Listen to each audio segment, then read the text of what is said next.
श्रेष्ठ बताते हैं, क्योंकि वो ये बात मानने को तैयार है कि वास्तव में मैं श्री कृष्ण का अंश हूँ, कि सब कुछ भगवान श्री कृष्ण ही हैं। ऐसा वो तत्व से श्री कृष्ण को मानने को तैयार है और स्वयं को भी भगवान का मानने को तैयार है। देखिए, भगवान ने सारे ही भक्तों को उदार बताया, 4 प्रकार के जो भक्त हैं उन सभी को उदार बताया, क्योंकि देखिए बहुत सारे इसके कारण हैं। उनमें से एक कारण ये था कि ऐसे जो भक्त होते हैं जो श्री कृष्ण के होते हैं, वो सब में कृष्ण को ही देखते हैं और वो भगवान से ही सब कुछ मांगते हैं। जो कुछ भी चाहिए उनको श्री कृष्ण से ही वो अपनी कामनाओं की पूर्ति जो है करवाते हैं। और उसका एक मेन कारण ये भी था कि वो अभी भगवान का अनुभव नहीं किए हैं, उनको भगवान के दर्शन नहीं हुए, उनको भगवान का अनुभव भी नहीं हुआ, लेकिन फिर भी वो भगवान श्री कृष्ण में लगे हैं, उनके भजन पूजन में लगे हुए हैं, इसलिए भगवान ने उनको उदार कहा। लेकिन देखिए, ज्ञानी भक्त को वो क्या कहते हैं कि वो तो मेरा ही स्वरूप है। ऐसा किस इसलिए कहते हैं ज्ञानी को, क्योंकि देखिए ज्ञानी केवल और केवल भगवान से उनका प्रेम चाहता है, उसके अंदर भगवान के प्रेम के अतिरिक्त और कोई इच्छा होती ही नहीं है। भगवान से अपनापन होने के कारण भगवान उसको श्रेष्ठ बताते हैं। ऐसा जो भक्त होता है भगवान को कभी भूलता ही नहीं। संसारी मनुष्य, देखिए भगवान ने आगे ये बताया कि संसारी जो मनुष्य होते हैं वो देवी देवताओं की शरण होते हैं। क्यों शरण होते हैं? क्योंकि उनके अंदर बहुत सारी संसारिक कामनाएं होती हैं, और यदि कोई मनुष्य देवी देवताओं की शरण होता है तो वो बड़ी आसानी से उनकी कामनाओं को पूरी कर देते हैं, उनका हित अहित वो नहीं देखते। यदि हम विधि विधान से उनकी पूजा करते हैं तो वो हमारा हित अहित देखे बिना हमारी इच्छाओं को पूरी कर देते हैं। परंतु जो श्री कृष्ण है वो हमें कोई चीज तभी देते हैं जिसमें हमारा हित हो। यानी अगर कोई चीज हमारी भक्ति में उन्नति करती है, कोई चीज हमारी भक्ति में जो है बढ़ोतरी करती है, तब तो वो उस चीज को हमें देंगे, अन्यथा वो चीज हमें नहीं देते। और देखिए, देवी देवताओं की मनुष्य जब श्रद्धा से उपासना करता है तो भगवान कहते हैं कि मैं उसी देवता में उसकी श्रद्धा दृढ़ कर देता हूँ। ऐसा नहीं करता कि उसको अपने में श्रद्धा दृढ़ कर दूं उसकी, अभी तो देवी देवताओं में ही वो श्रद्धा दृढ़ कर देते हैं, क्योंकि वो ये बात सिखाना चाहते हैं कि कोई भी मनुष्य किसी से अपनी सेवा अर्चना न करवाए, किसी को भी अपने पराधीन ना बनाए। तो इसी कारण से वो चाहे जिसकी जो भी इच्छा है देवी देवता को पूजा करने की तो उसकी कर ले, चाहे तो वो श्री कृष्ण की कर ले, क्योंकि भगवान ने उसको स्वतंत्रता दे दी, मनुष्य को स्वतंत्रता दे दी और उसको विवेक दे दिया, तो वो चाहे जिसमें अपनी श्रद्धा करके और उसी की पूजा कर सकता है। देखिए, श्री कृष्ण के भक्त को तो श्री कृष्ण की ही प्राप्ति होती है, परंतु जो देवी देवता की उपासना करते हैं वो नश्वर चीजों को ही प्राप्त कर सकते हैं उनसे, क्योंकि देखिए देवलोक में देवता भी क्या माने गए हैं, वो नश्वर हैं। तो नश्वर जो देवी देवता स्वयं है वो अविनाशी चीज की प्राप्ति नहीं करा सकते, वो तो केवल श्री कृष्ण ही करा सकते हैं। इसके बाद भगवान ने ये बताया कि अज्ञानी मनुष्य होते हैं जो वो भगवान को भगवान नहीं मानते, वो भगवान को देवता भी नहीं मानते, अपितु वो भगवान को साधारण मनुष्य ही मानते हैं। ऐसा मानते हैं कि जैसे हम साधारण मनुष्य की तरह जन्म लेते हैं और मरते हैं, वैसे ही श्री कृष्ण भी जन्म लेते हैं और वो भी संसार छोड़ के जाते हैं, जो कि कदापि सत्य नहीं है। भगवान कहते हैं कि ऐसे मनुष्य के सामने मैं प्रकट नहीं होता। 2 तरह के जो है भगवान आड़ लगाते हैं इसमें। एक तो पहला भगवान की योग माया का पर्दा, और दूसरा उसकी जो है अपनी अज्ञानता। तो यदि उसकी अज्ञानता मिट भी जाए तो हमने ये देखा कि योग माया का पर्दा रहता है, जो कि केवल श्री कृष्ण ही हटा सकते हैं। और ऐसे जो अज्ञानी मनुष्य होते हैं भगवान कहते हैं कि वो भव बंधन में ही पड़े रहते हैं, उनको मेरी प्राप्ति नहीं होती। इसके बाद भगवान ये बताते हैं हमें कि वो त्रिकालदर्शी है। त्रिकालदर्शी मतलब भूत भविष्य वर्तमान के वो ज्ञाता हैं। भगवान कहते हैं कि मैं तो सबको जानता हूँ, पर मेरे को कोई नहीं जान पाता। मेरे को कौन जान पाता है? केवल और केवल जो मेरी शरण होता है, जो मेरा प्रेमी भक्त है, ऐसे ही भक्त ही मुझे जो है जान सकते हैं। आगे भगवान ये बताते हैं कि जो द्वंद्व मोह में पड़े हुए मनुष्य हैं वो तो जन्म मृत्यु को प्राप्त होते हैं, वो तो बार बार संसार में आते जाते हैं, परंतु जिनके अंदर द्वंद्व नहीं रहा, मोह नहीं रहा, वो सारे मनुष्य जो है वो पापों से रहित होकर के श्री कृष्ण का ही भजन करते हैं। ये सारी बातें 7वें अध्याय में आई और अंत में उन्होंने ये बताया 7वें अध्याय में कि भगवान को जानने से और उनका आश्रय लेने से क्या होता है। कोई मनुष्य यदि भगवान को थोड़ा भी जान गया तो भगवान उसको अपने आप को पूरा ही जना देते हैं, यानी समग्र रूप से उसको जो है जानकारी हो जाती है और इसके साथ साथ वो कर्मों की गति को भी अच्छी तरह से पहचान जाता है। और आगे श्री कृष्ण कहते हैं कि ऐसे मनुष्य फिर मुझे ही प्राप्त होते हैं। अधिदैव, अधियज्ञ और अधिभूत आदि शब्दों से भगवान जो है 7वां अध्याय संपन्न करते हैं, जिनको हम अब 8वें अध्याय में समझेंगे और अच्छी तरह से। तो आज हम लोग जो है 8वां अध्याय लेते हैं, जिसका की शीर्षक है अक्षर ब्रह्म योग। तो आइए इस अध्याय को आज जो है हम लोग समझते हैं। हरे कृष्ण। तो देखिए, अब इस अध्याय में भगवान हमें उनके निर्गुण निराकार स्वरूप के बारे में बहुत सारी बातें बताएंगे। इस अध्याय में बहुत अच्छी अच्छी बातें आई हैं। इस अध्याय में भगवान ये भी बताएंगे हमें कि किन किन मनुष्यों के लिए भगवान सुलभ हैं, आसानी से प्राप्त हो सकते हैं। और ये भी बताएंगे उन्होंने हमें कुछ छूटे दी हैं। छूटे यानी जैसे इंग्लिश में डिस्काउंट कहते हैं ना, तो आप देखते हैं जब सेल लगती है तो बड़ा भारी डिस्काउंट मिलता है। ऐसे ही भगवान ने मनुष्यों को कुछ कुछ जो है छूटे दी हैं, जो हम इस अध्याय में देखेंगे।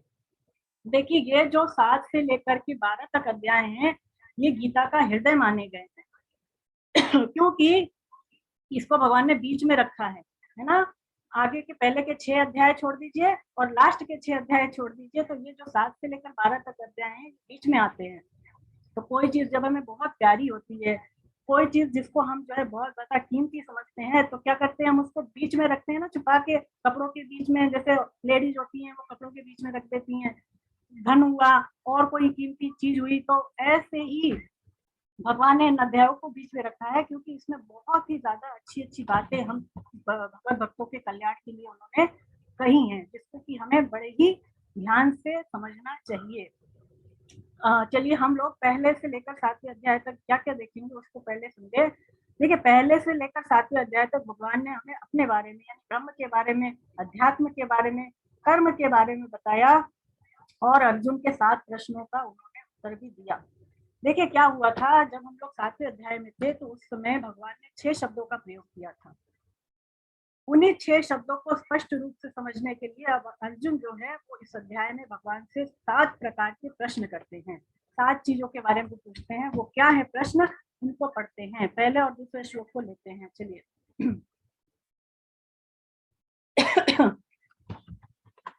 किम तद्ब्रह्म किम अध्यात्म किम पुरुषोत्तम अधिभूतं च किम प्रोक्तमधिदैव किमुच्यते।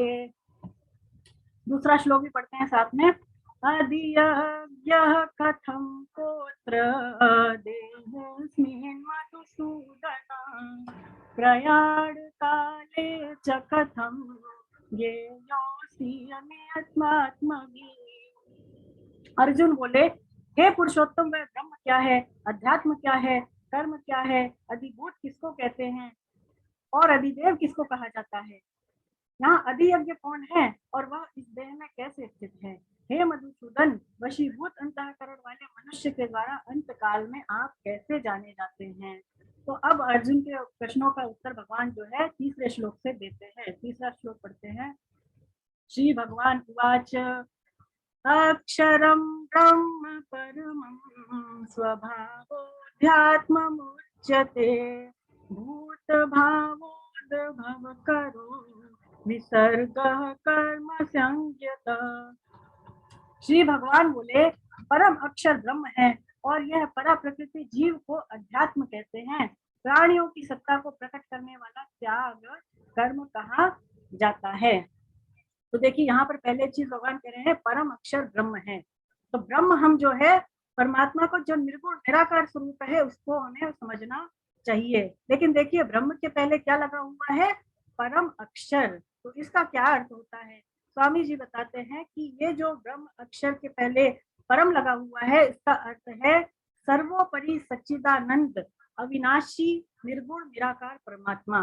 तो निर्गुण निराकार परमात्मा के पहले सर्वोपरि सच्चिदानंद अविनाशी तत्व को ही यहाँ पर परम कहा गया है ना, जो कि भगवान के निर्गुण निराकार का वाचक है।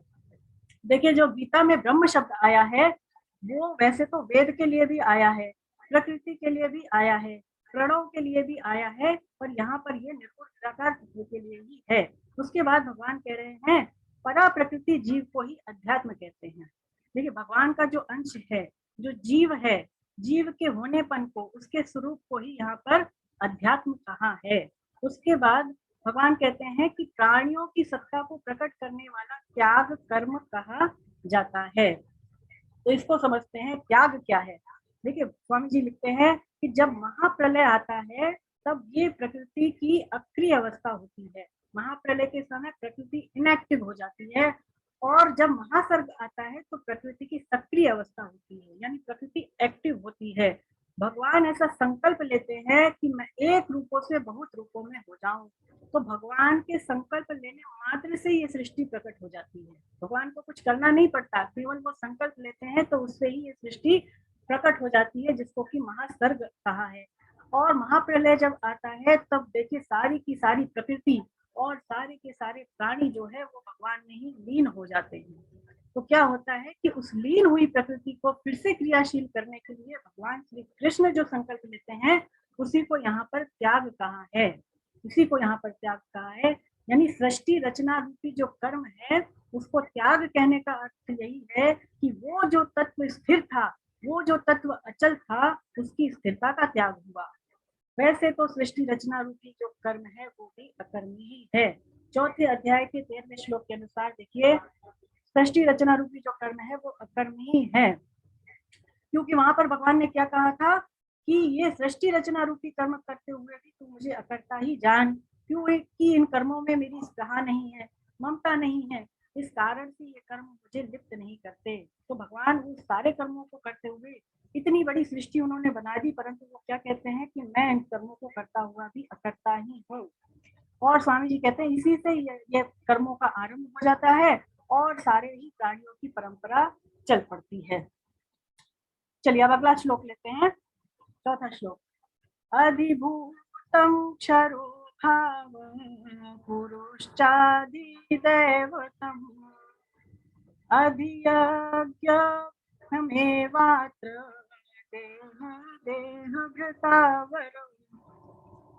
हे देहधारियों में श्रेष्ठ अर्जुन, क्षर भाव अर्थात नाशवान पदार्थ अधिभूत है, पुरुष अर्थात हिरण्यगर्भ ब्रह्म अधिदैव है, और इस देह अंतर्यामी रूप से मैं ही अधियज्ञ हूँ। आप सबको आवाज तो आ रही है ना मेरी? हाँ जी। तो यहाँ पर भगवान क्या कह रहे हैं कि क्षर अक्षर को ही, नाशवान पदार्थ को ही अधिभूत कहा है। तो यहाँ पर अधिभूत उस पृथ्वी को कहा है, जो पंच तत्व से बनी हुई नाशवान सृष्टि है उसी को यहाँ पर अधिभूत कहा है। हिरण्यगर्भ ब्रह्म अधिदेव है, यानी जो आदि पुरुष ब्रह्मा जी हैं उनको यहाँ पर अधिदेव कहा है। देखिए सबसे पहले ब्रह्मा जी प्रकट होते हैं महासर्ग के समय और वो सारे ही प्राणियों की रचना करते हैं, सारी ही सृष्टि की रचना करते हैं, उन्हीं को यहाँ पर अधिदेव कहा है। अधियज्ञ नाम भगवान विष्णु का है। तो भगवान विष्णु ही सारे प्राणियों में अंतर्यामी रूप से विराजमान है, सबके हृदय में विष्णु ही अंतर्यामी रूप से स्थित है। ऐसा वो स्वयं जो है 18वें अध्याय के 61वें श्लोक में कहते हैं। क्या कहते हैं कि ईश्वर सर्वभूतां हृदयेषु, यानी मैं ही सबके हृदय में विराजमान हूँ।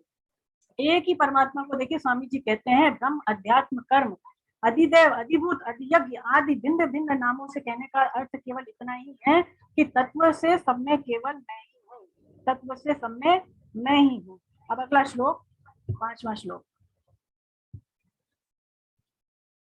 अंत काले च मामेव स्मरन् मुक्त्वा कलेवरम् यः प्रयाति समद्भावम् याति नास्त्यत्र संशयः।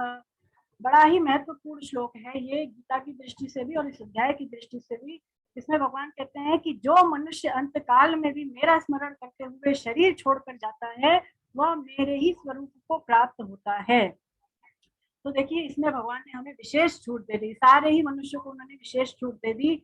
ये जो मनुष्य योनि हमें मिली है केवल और केवल भगवत प्राप्ति के लिए ही मिली हुई है, परंतु जीवित अवस्था में हम भगवान का भजन नहीं करें, भगवान का पूजा नहीं करें, भगवान नाम जप नहीं करें, तो भी यदि अंत समय में भगवान का नाम ले लेते हैं, याद कर लेते हैं उनको, तो भगवान क्या कहते हैं कि फिर तुझे मेरी ही प्राप्ति हो जाएगी, इसमें कोई संदेह है नहीं। देखिए मरने वाले व्यक्ति यानी मरणासन व्यक्ति का चाहे कैसा ही भाव रहा हो जीवन भर, चाहे कैसा ही उसका आचरण रहा, कैसा ही उसका जीवन बीता हो, परंतु यदि अंत समय में वो भगवान को याद कर ले तो भगवान कहते हैं कि तू मुझे ही प्राप्त कर लेगा, इसमें कोई संदेह नहीं है।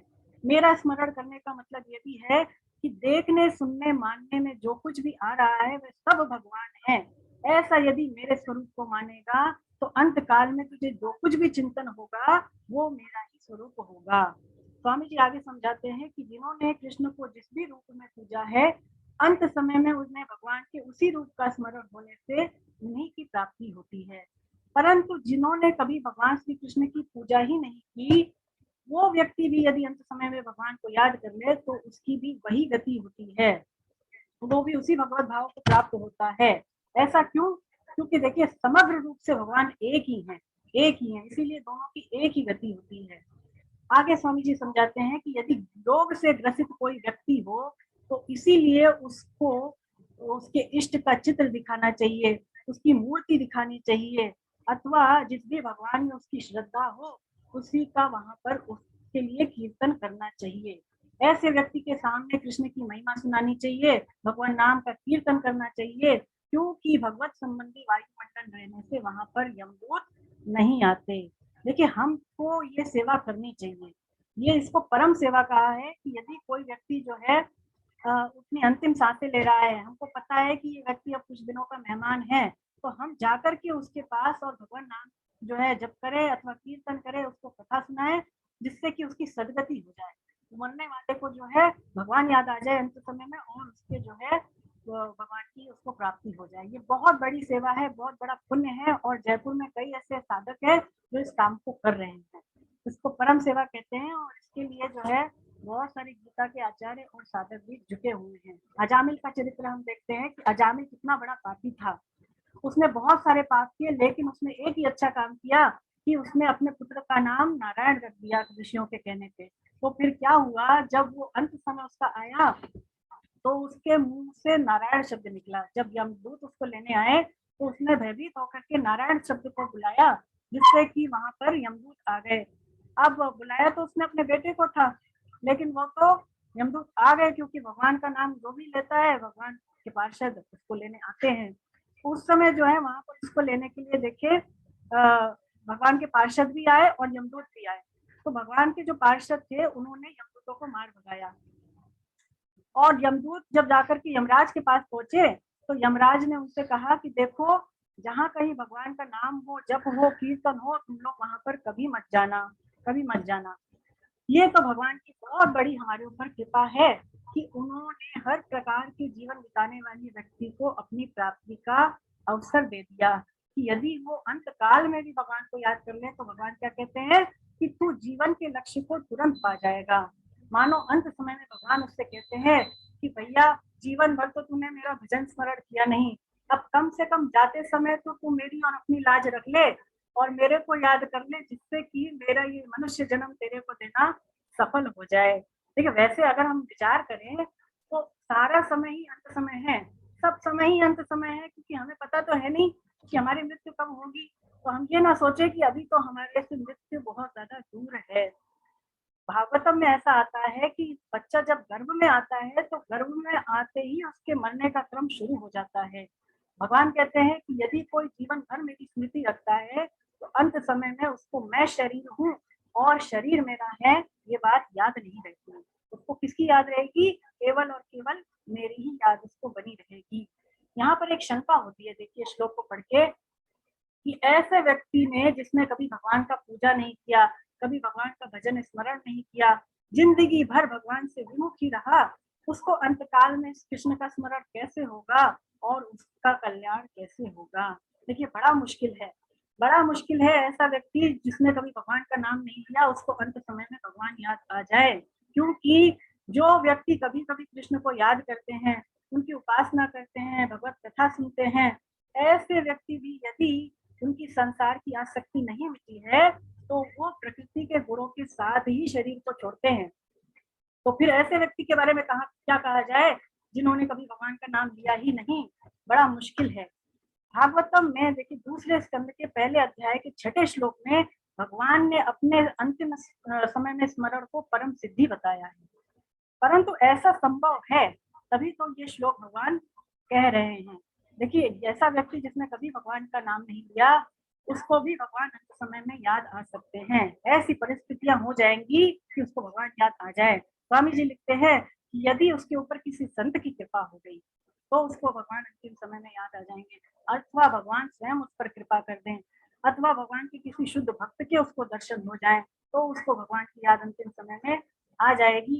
या फिर जहाँ वो मर रहा है, जहाँ पर उसके प्राण छूट रहे हैं, वहां पर भगवत संबंधी वायुमंडल अगर रहता है तो भी वो उसको भगवान की याद आ जाती है। उसके जीवन में मान लीजिए कोई ऐसी भयंकर परिस्थिति आ जाए, वो भयभीत होकर के भगवान को याद कर लेगा, तो ऐसे संजोग बन जाते हैं जिससे कि भगवान को याद आ जाए।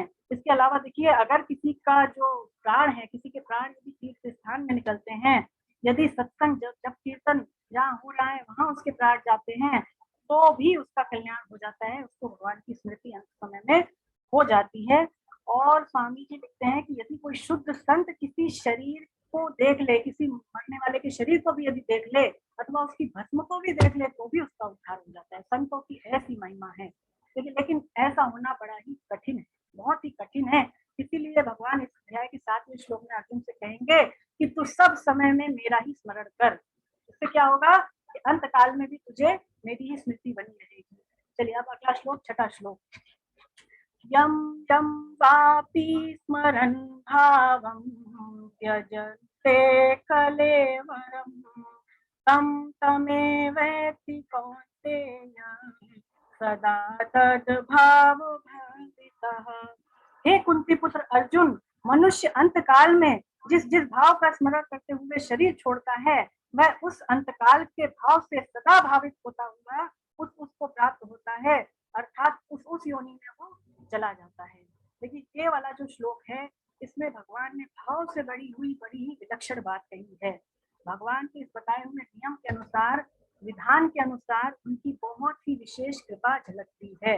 बहुत विशेष कृपा उनकी श्लोक से हमें पता चलती है। इसके अंतर्गत स्वामी जी लिखते हैं कि यदि किसी मूल्य में किसी को कुत्ते की योनि मिलनी हो, तो भगवान उस मूल्य में अपने आप को देने को तैयार है। मतलब किसी के कर्म इतने नीचे हैं, जानवर से भी यदि नीचे हैं, और ऐसा व्यक्ति यदि भगवान को याद कर लेता है तो अंत समय में तो भगवान कह रहे हैं कि उससे तो मेरी ही प्राप्ति हो जाएगी। आगे स्वामी जी समझाते हैं कि अंत काल में मनुष्य जिस भी भाव का चिंतन करता है, दूसरे शरीर को धारण करने तक वो उसी भाव से भावित रहता है, और उसी भावना के अनुसार ही उसको अगला शरीर भी मिलता है, और इस बीच में उसको अपने चिंतन को बदलने का मौका ही उपलब्ध नहीं होता। देखिए, अंत समय में यदि कोई कुत्ते से प्रेम करने वाला व्यक्ति है, तो उसको कुत्ते का ही स्मरण होगा, और उसको जो अगला शरीर मिलेगा वो भी किसका मिलेगा? कुत्ते का ही मिलेगा, कुत्ते का ही मिलेगा। इसका मतलब देखिए ये नहीं है लेकिन कि यदि कोई अंत समय में मकान का चिंतन कर रहा है तो वो मकान बन जाएगा, या फिर वो धन का चिंतन कर रहा है तो वो धन बन जाएगा। ऐसा नहीं होता, क्योंकि देखिए चेतन तो चेतन ही रहेगा, वो जड़ कैसे हो सकता है। हाँ, इतना जरूर है कि यदि अंत समय में कोई मकान का चिंतन करेगा तो वो मकान में रहने वाला चूहा छिपकली बन जाएगा, और यदि अंत समय में कोई धन का चिंतन करेगा तो वो स्वामी जी लिखते हैं सांप बन जाएगा। तो चेतन ही रहेगा। जिसका जैसा स्वभाव होता है, अंत काल में उसको वैसा ही चिंतन होता है। कुत्ते पालने का जिसका स्वभाव है, उसको अंत समय में कुत्ते का ही चिंतन होगा। इसीलिए स्वामी जी कहते हैं कि ऐसी चीजों को मरने वाले व्यक्ति से दूर रखनी चाहिए, ऐसे पशुओं को दूर रखना चाहिए, क्योंकि जो उनकी आवाज होती है, यदि वो भी उसके कान में पड़ गई तो उसका चिंतन हो जाएगा, और फिर उसकी वही होने की उसको प्राप्ति हो जाएगी। तो बहुत जरूरी है कि पशु पक्षियों की आवाज भी वहां पर नहीं होने दें। अंत समय का पता नहीं कि कब आ जाए, मृत्यु का किसी को पता है? नहीं पता। तो मृत्यु का पता नहीं कब आ जाए, इसीलिए अपने स्वभाव को सदैव निर्मल बनाए रखना चाहिए, और हर समय सावधान होकर के श्री कृष्ण का ही हमें स्मरण करते रहना चाहिए। स्वामी जी एक उदाहरण देते हैं कि एक व्यक्ति था, वो एक फोटोग्राफर के पास गया, कहता है कि आप मेरी फोटो खींच लीजिए। उसने कहा ठीक है, फोटोग्राफर ने, तुम यहाँ बैठ जाओ, लेकिन जब मैं फोटो खींचूंगा ना तो तुम बिल्कुल भी हिलना डुलना बस मत, बिल्कुल मुस्कुराते रहना। तो बोला ठीक है। अब क्या हुआ, जैसे ही वो फोटो खिंचवाने लगा तो उसके नाक पर एक मक्खी बैठ गई। तो उसने सोचा अगर मैं इसको जो है हाथ से भगाऊंगा तो हाथ की भी फोटो आ जाएगी, तो उसने जो है केवल अपनी नाक थोड़ी सी सिकोड़ ली, तो उसकी फोटो उतने में खिंच गई। अब उसने फोटो मांगी फोटोग्राफर से, तो फोटोग्राफर ने कहा अभी नहीं मिलेगी, कुछ देर के बाद आना। तो कुछ देर के बाद जब वो फोटो लेने के लिए गया तो उसको फोटो मिल गई। उसमें क्या देखता है कि मेरी तो नाक इसमें थोड़ी सी टेढ़ी आई हुई है। तो वो कहता है कि फोटोग्राफर आपने कैसी फोटो खींची है, देख के इसमें मेरी नाक कैसी आ रही है। बोले इसमें मेरा क्या दोष है, तो मैंने आपसे पहले ही कहा था कि आप बिल्कुल भी मत हिलना, तो आप हिल गए तो आपकी नाक टेढ़ी आ गई, तो इसमें मेरी क्या गलती है ना। तो अब ये फोटो बदली नहीं जा सकती, अब इसमें कोई भी चेंज किया नहीं जा सकता। ऐसे ही ये मनुष्य योनि है, हम जो भी चिंतन करते हैं हम उस योनि में चले जाते हैं। इस बीच में हमको जो है दूसरे चिंतन को करने का मौका नहीं मिलता। देखिए फोटो खींचने का समय तो हमें फिर भी पता होता है कि अब फोटो खींचने वाली है, लेकिन मृत्यु का तो पता ही नहीं है। इस वजह से स्वामी जी कहते हैं हर समय भगवान को याद करना चाहिए। फिर आगे लिखते हैं कि ये मनुष्य शरीर की महत्ता है। देखिए कि हम चाहे जो पालें, हम इस मनुष्य शरीर से चाहे तो कुछ भी पा सकते हैं, ऐसा कोई दुर्लभ पद नहीं जो मनुष्य प्राप्त ना कर सके। हम चाहे तो इसी मनुष्य योनि से भोग योनि में इसमें लग करके भोगलोक में चले जाएं, और चाहे इससे परमात्मा को प्राप्त कर लें, चाहे इसी मनुष्य शरीर से हम नरकों में चले जाएं, 84 लाख योनि में चले जाएं, ये सब कुछ हमारे ऊपर ही निर्भर करता है। जैसे सुई होती है ना, तो सुई जहां जहां जाती है धागा पीछे पीछे जाता है।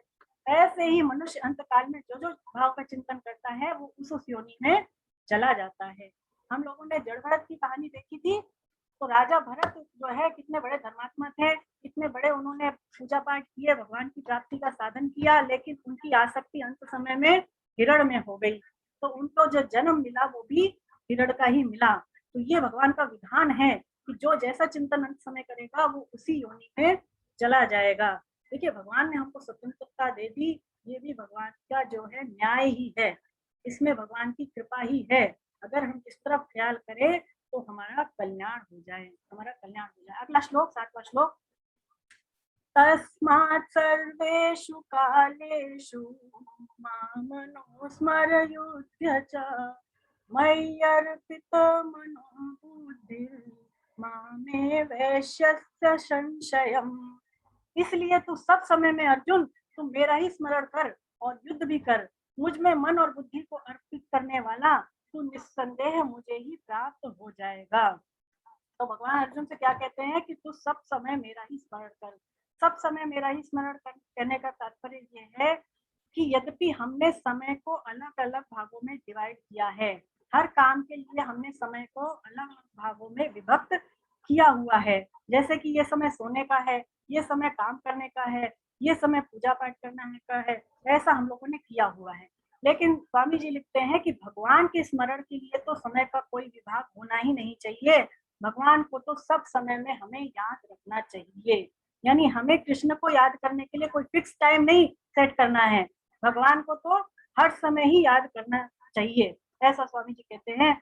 अंत समय में भगवान का स्मरण कैसा हो, इसके लिए भगवान इस श्लोक में हमें उपाय बताते हैं।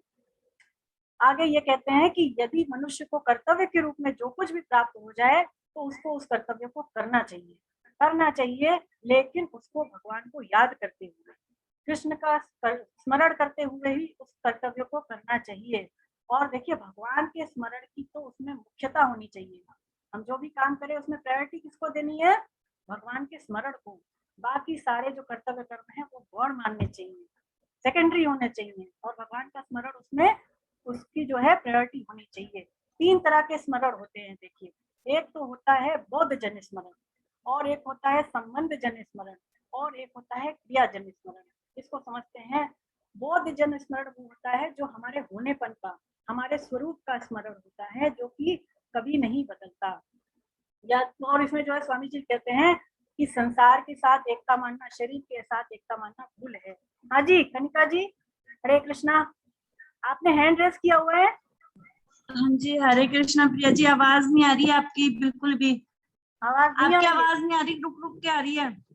अच्छा रुक रुक के आ रही है। देखिए मेरी तरफ से तो नेटवर्क सही है, ताकि आप एक बार तो मेरा भी सही आ रहा है। करिए कहीं और किसी रूम में जाके। ठीक है प्रिया जी। हाँ आप ऐसा करके देखिए।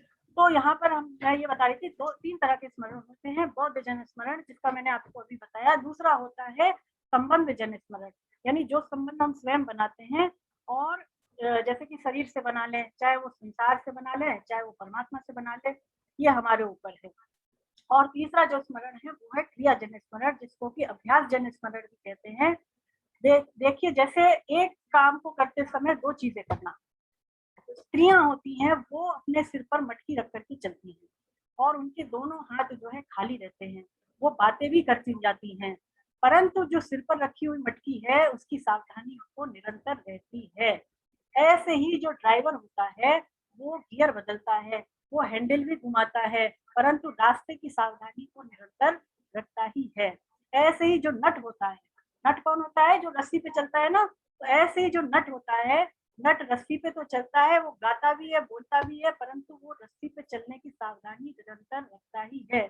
ऐसे ही हम सारे ही संसार के कामों को करते समय कृष्ण का स्मरण बनाए रखें, ये हमारे लिए बहुत ज्यादा इम्पोर्टेंट है।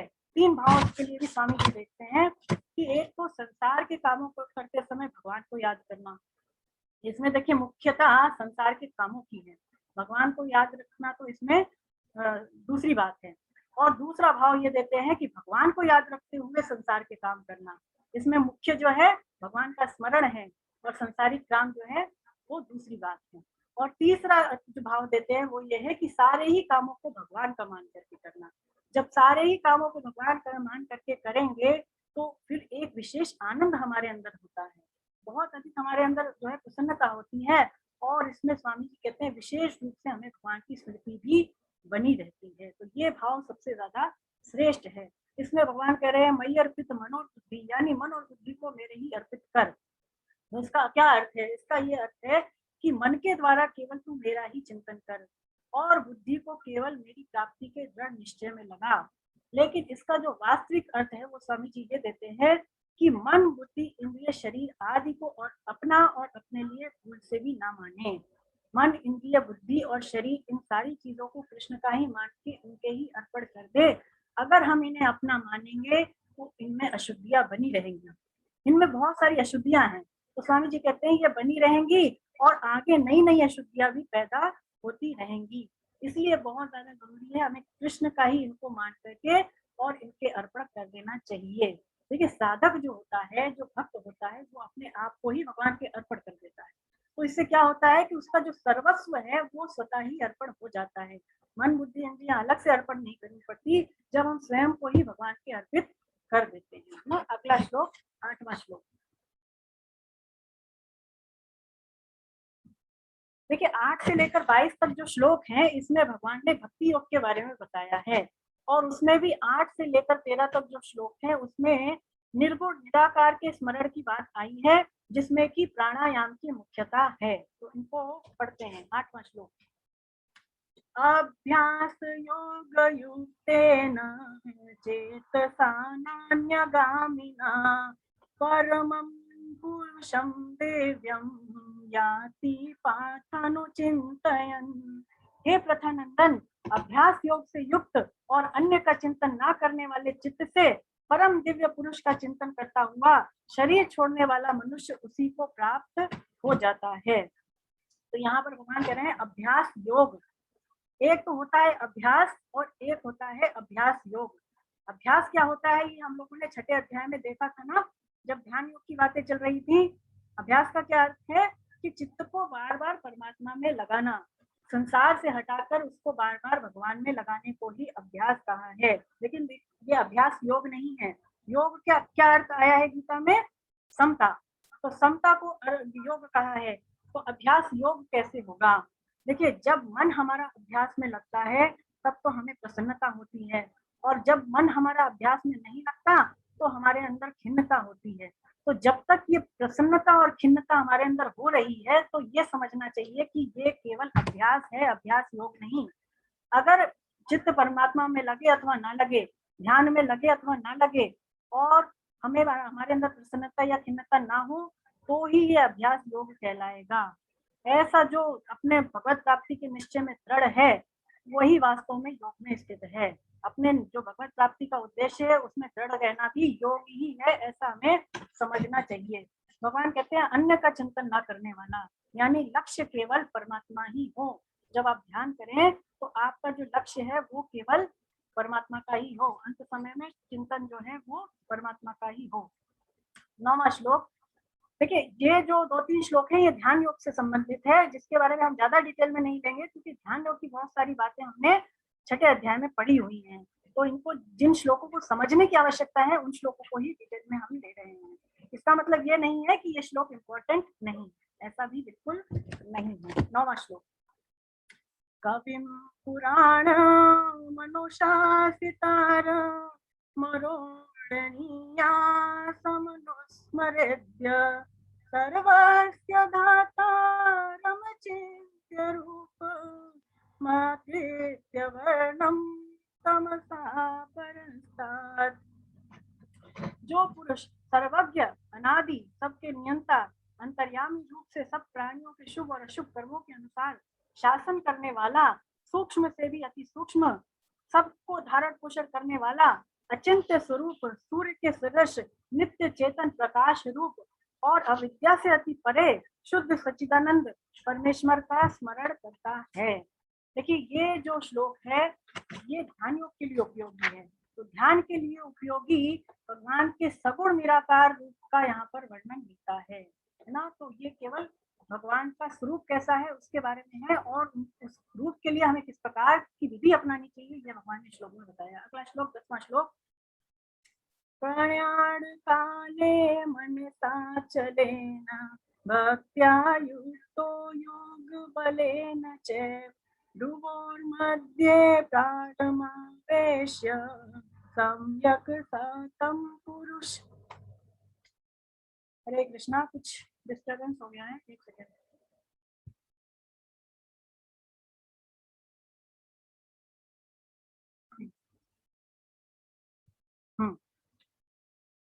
मुपैति दिव्यम, तो इसका हिंदी अर्थ करते हैं, वह भक्ति युक्त पुरुष अंत काल में भी योग बल से भ्रुकुटी के मध्य में प्राणों को अच्छी तरह स्थापित करके फिर निश्चल मन से स्मरण करता हुआ उस दिव्य रूप परम पुरुष परमात्मा को ही प्राप्त हो जाता है। देखिए इस श्लोक को पढ़ने का तात्पर्य केवल यही है कि यदि संसार से हमारी आसक्ति मिट गई है, संसार में यदि हमारा आकर्षण नहीं रहा, तो फिर हमारा आकर्षण केवल कृष्ण में ही हो जाता है। फिर साधक स्वामी जी लिखते हैं कि भक्त हो जाता है और अंत समय में उसको बाधा नहीं पहुंचती, अंत समय में उसको केवल परमात्मा का ही स्मरण रहता है। भगवान इसमें कहते हैं कि योग बल से वृत्ति के मध्य में, योग बल का मतलब कि प्राणायाम आदि का उसके अंदर बल रहता है। वृत्ति के मध्य में अपने प्राणों को स्थापित करना अथवा नासिका के अग्रभाग में जो है हम ध्यान को केंद्रित करें तो उससे भी परमात्मा ही अंत समय में याद आते हैं। 11वां श्लोक,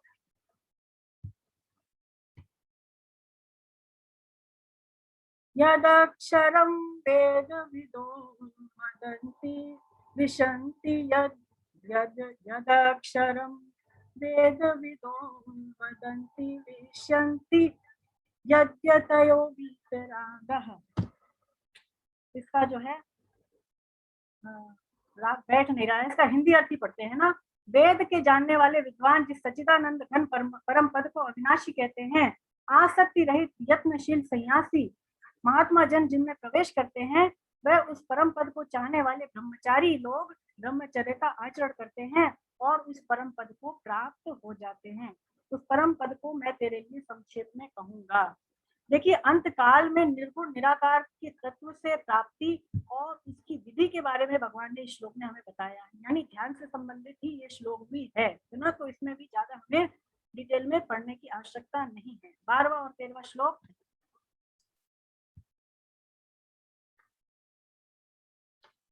सर्वद्वाराणि संयम्य मनुहृदि निरुध्य च मूर्ध्याध्यायात्मनः प्राणमास्थितो योगधारिणाम्।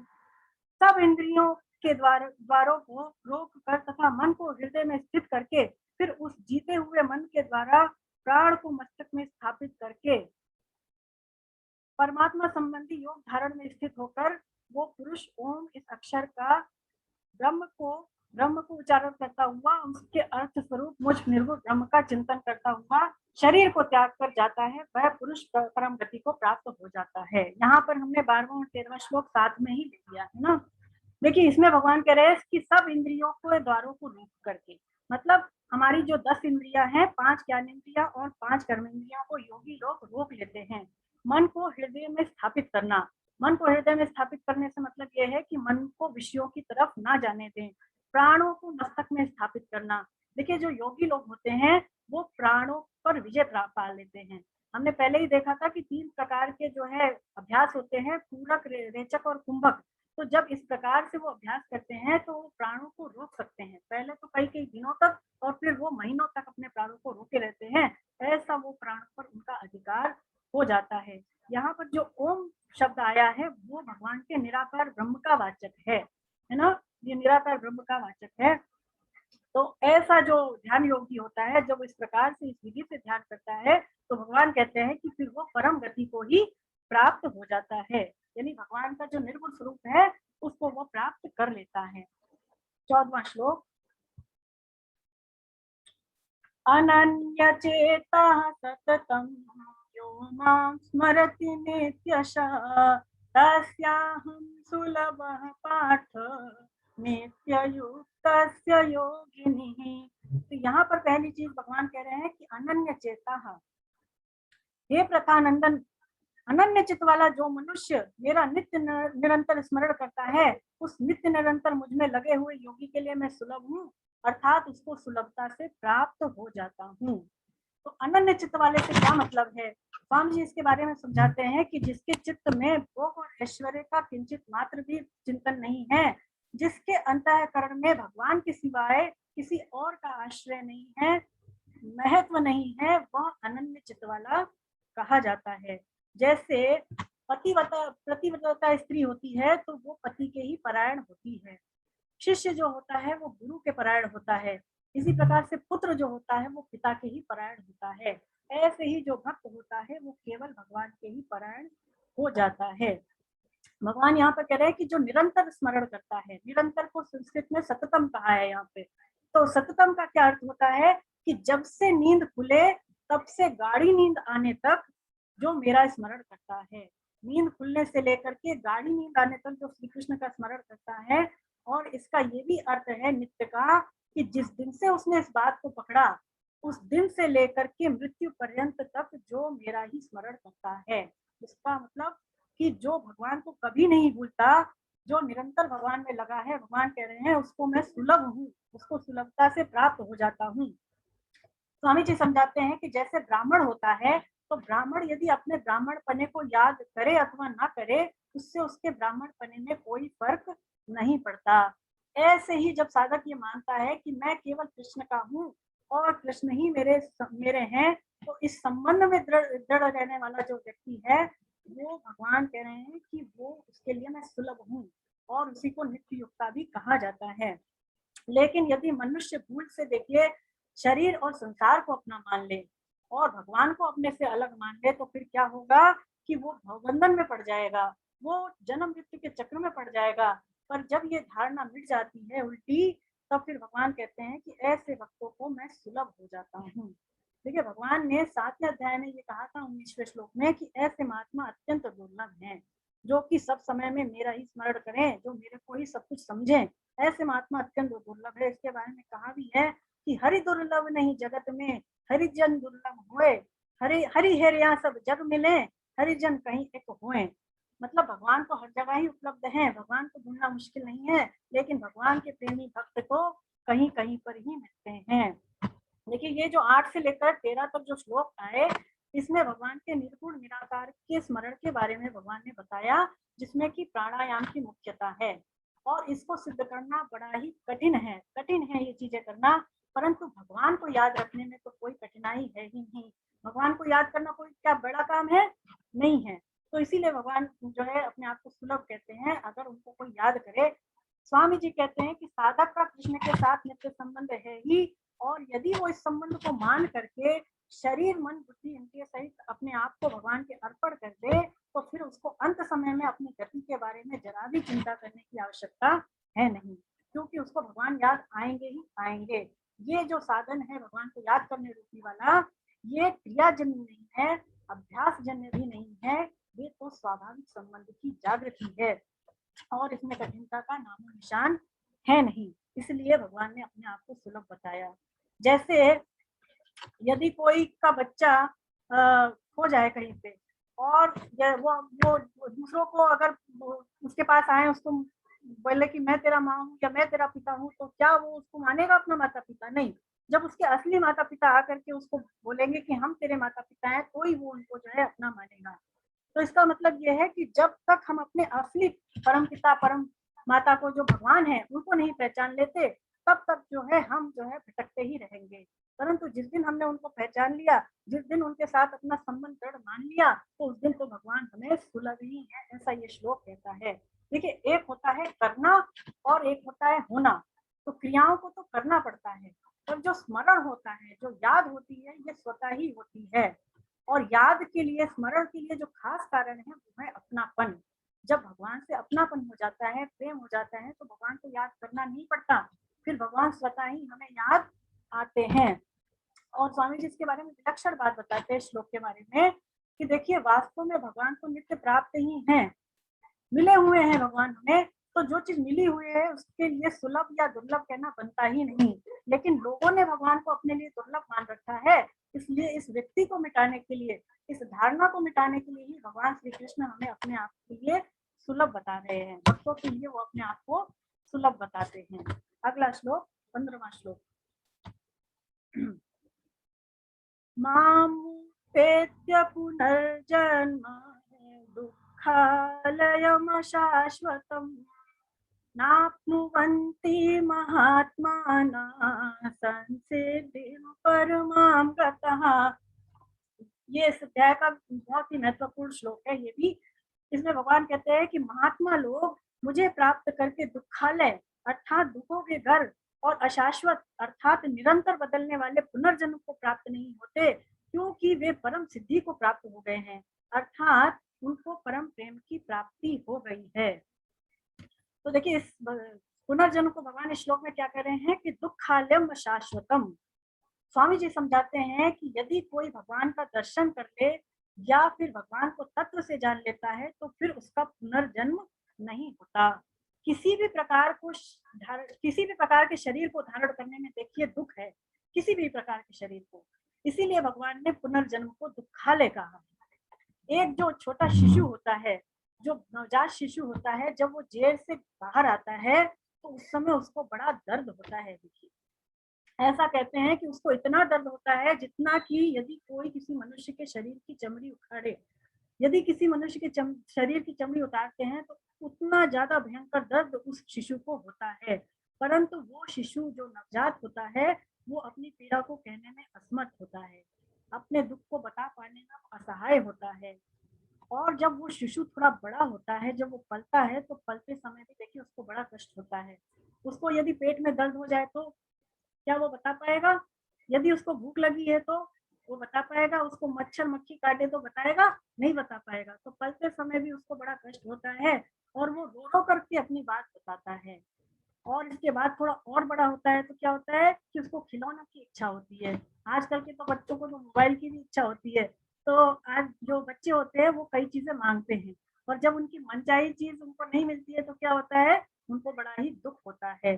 थोड़े और बड़े होते हैं तो उनको बहुत ज्यादा पढ़ाई करनी पड़ती है। स्वामी जी लिखते हैं कि रात रात भर जग करके उनको पढ़ना पड़ता है, टीचर के अंडर में रहना पड़ता है, शासन में रहना पड़ता है। यदि टीचर कोई प्रश्न करे और बच्चे को यदि उत्तर ना आए तो क्या होता है, बच्चे को बड़ा ही कष्ट होता है।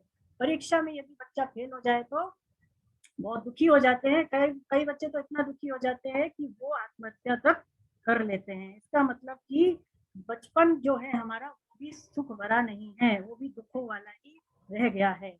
इसके बाद देखिए, जब युवा अवस्था आती है, तो युवा अवस्था में स्वामी जी कहते हैं कि यदि मन पसंद विवाह ना हो तो बड़ा ही कष्ट होता है। मन पसंद विवाह, आजकल का तो ये चलन हो गया है कि अपने आप से ही वर्ण लो और अपने आप से ही विवाह कर लो, लेकिन पहले ऐसा नहीं होता था।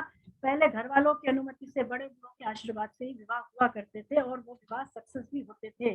परंतु आजकल को ये परंपरा समाप्त सी हो गई है, जो कि सही नहीं है। स्वामी जी कहते हैं कि यदि मनपसंद विवाह ना हो तो बड़ा कष्ट होता है, और यदि विवाह हो जाए और पति और पति अनुकूल ना मिले, पति या पत्नी अनुकूल ना मिले, तो भी बड़ा ही दुख होता है। पत्नी क्या सोचती है कि पति मेरे अनुकूल चले, और पति ये सोचता है कि पत्नी मेरे अनुकूल चले। तो यदि अनुकूल ना चले तो हमें बड़ा ही दुख होता है। इसी तरह से देखिए, जो वृद्धावस्था है, जो बुढ़ापा है, वो भी बड़ा ही कष्ट भरा है। बुढ़ापे में क्या होता है कि शरीर में असमर्थता आ जाती है, बहुत तरह के रोग में आकर घेर लेते हैं, सुख से उठना बैठना चलना फिरना बड़ा मुश्किल हो जाता है, घर वालों के अपशब्द भी सुनने पड़ते हैं। तो इस प्रकार से जो बुढ़ापा है, जो वृद्धावस्था है, वो भी बड़ी ही दुख भरी है। दुखों को कहाँ तक कहें, दुखों का तो कोई अंत ही नहीं है। पशु पक्षियों का जीवन भी जो है वो दुखों से भरा हुआ है। पशु पक्षियों को भी देखिए, धूप गर्मी सर्दी बरसात सब कुछ सहना पड़ता है, तो पशु पक्षियों का जीवन भी सुखमय नहीं है। इसीलिए भगवान ने पुनर्जन्म को दुखालय कहा है। भगवान जब अवतार लेते हैं, स्वामी जी लिखते हैं, तो उनके जो भक्त होते हैं, संत होते हैं, वो भी पार्षद के रूप में जन्म लेते हैं। परंतु जो उनके भक्तों का, संतों का जन्म होता है, वो दुखालय नहीं होता, वो अशाश्वत नहीं होता, क्योंकि वो जन्म जो उनका हुआ है वो कर्म जन्म नहीं है, वो तो भगवत इच्छा से होता है। जैसे भगवान संतों की रक्षा के लिए, धर्म की स्थापना के लिए ना, और दुष्टों के विनाश के लिए अवतार लेते हैं, ऐसे ही जो उनके प्रेमी भक्त होते हैं, वो भी उनके अवतार काल के समय जन्म लेते हैं। स्वामी जी कहते हैं कि गीता में भगवान श्री कृष्ण ने अपनी भक्ति की बहुत ज्यादा विशेष महिमा कही है, और अपने भक्तों में सर्वश्रेष्ठ योगी उसको बतलाया है। जितने भी योगी हैं, उसमें उन्होंने भक्त को सर्वश्रेष्ठ योगी बताया है, और अपने को उन्होंने भक्त के लिए सुलभ बताया है।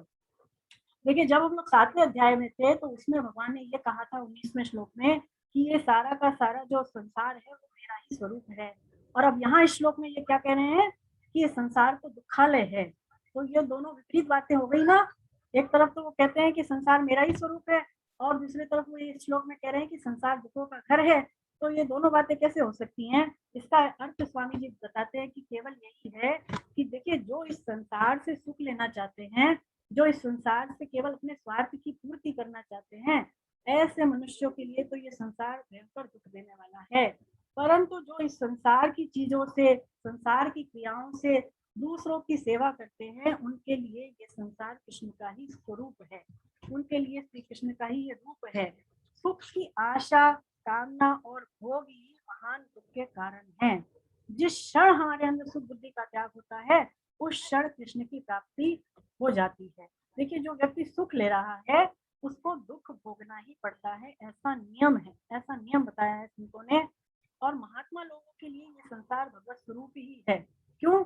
क्योंकि महात्माओं को परम सिद्धि की, परम प्रेम की प्राप्ति हो गई है। स्वामी जी कहते हैं कि जैसे लोभी व्यक्ति होता है, तो यदि उसको धन मिल जाए तो क्या उसका लोभ समाप्त हो जाता है?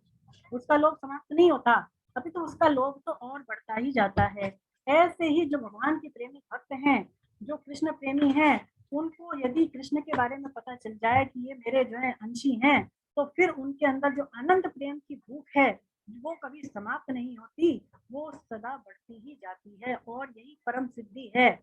भगवान की विरह वेदना अगर हमारे अंदर आ गई, भगवान के प्रेम की हमारे अंदर लालसा पैदा हो गई, तो इसी को शास्त्रों में परम सिद्धि बताया है। अगला श्लोक, 16वां श्लोक।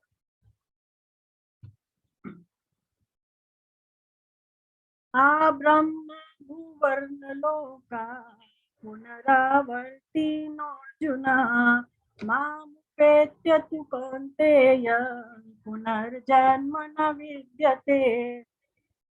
हे अर्जुन, ब्रह्मलोक तक के सभी लोग पुनरावर्ती वाले हैं, अर्थात वहां जाने पर लौटकर संसार में आना पड़ता है।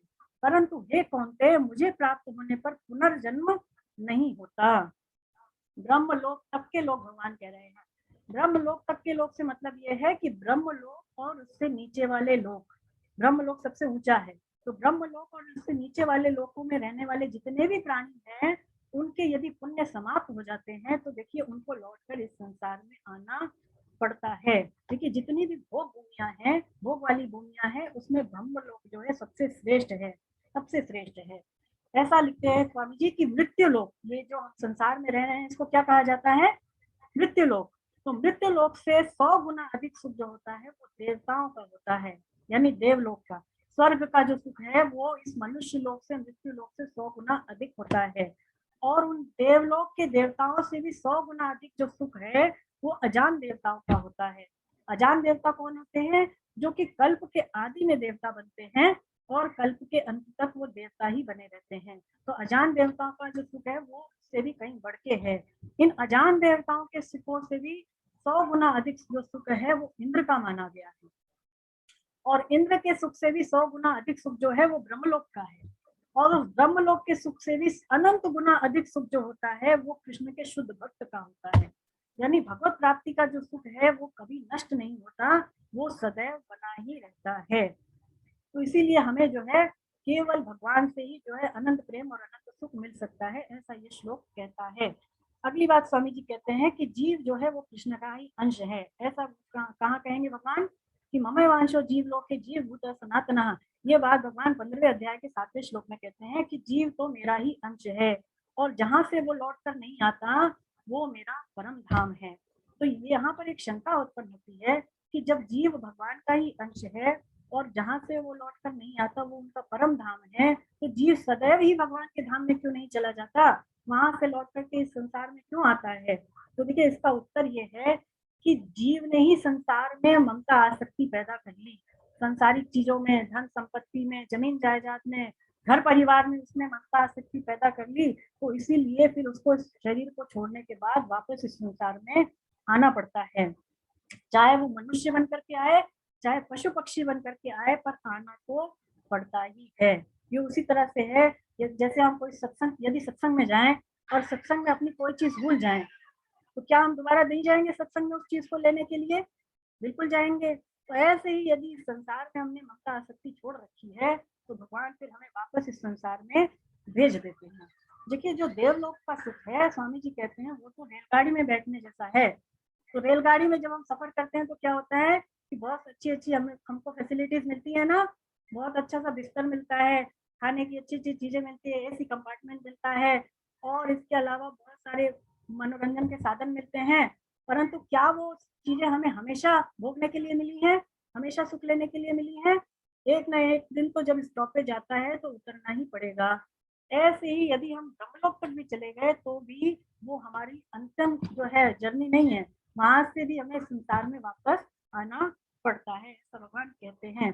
देखिए स्वामी जी लिखते हैं कि ब्रह्मलोक में जाने वाले जो जीव है, जो मनुष्य हैं, वो दो तरह के हैं।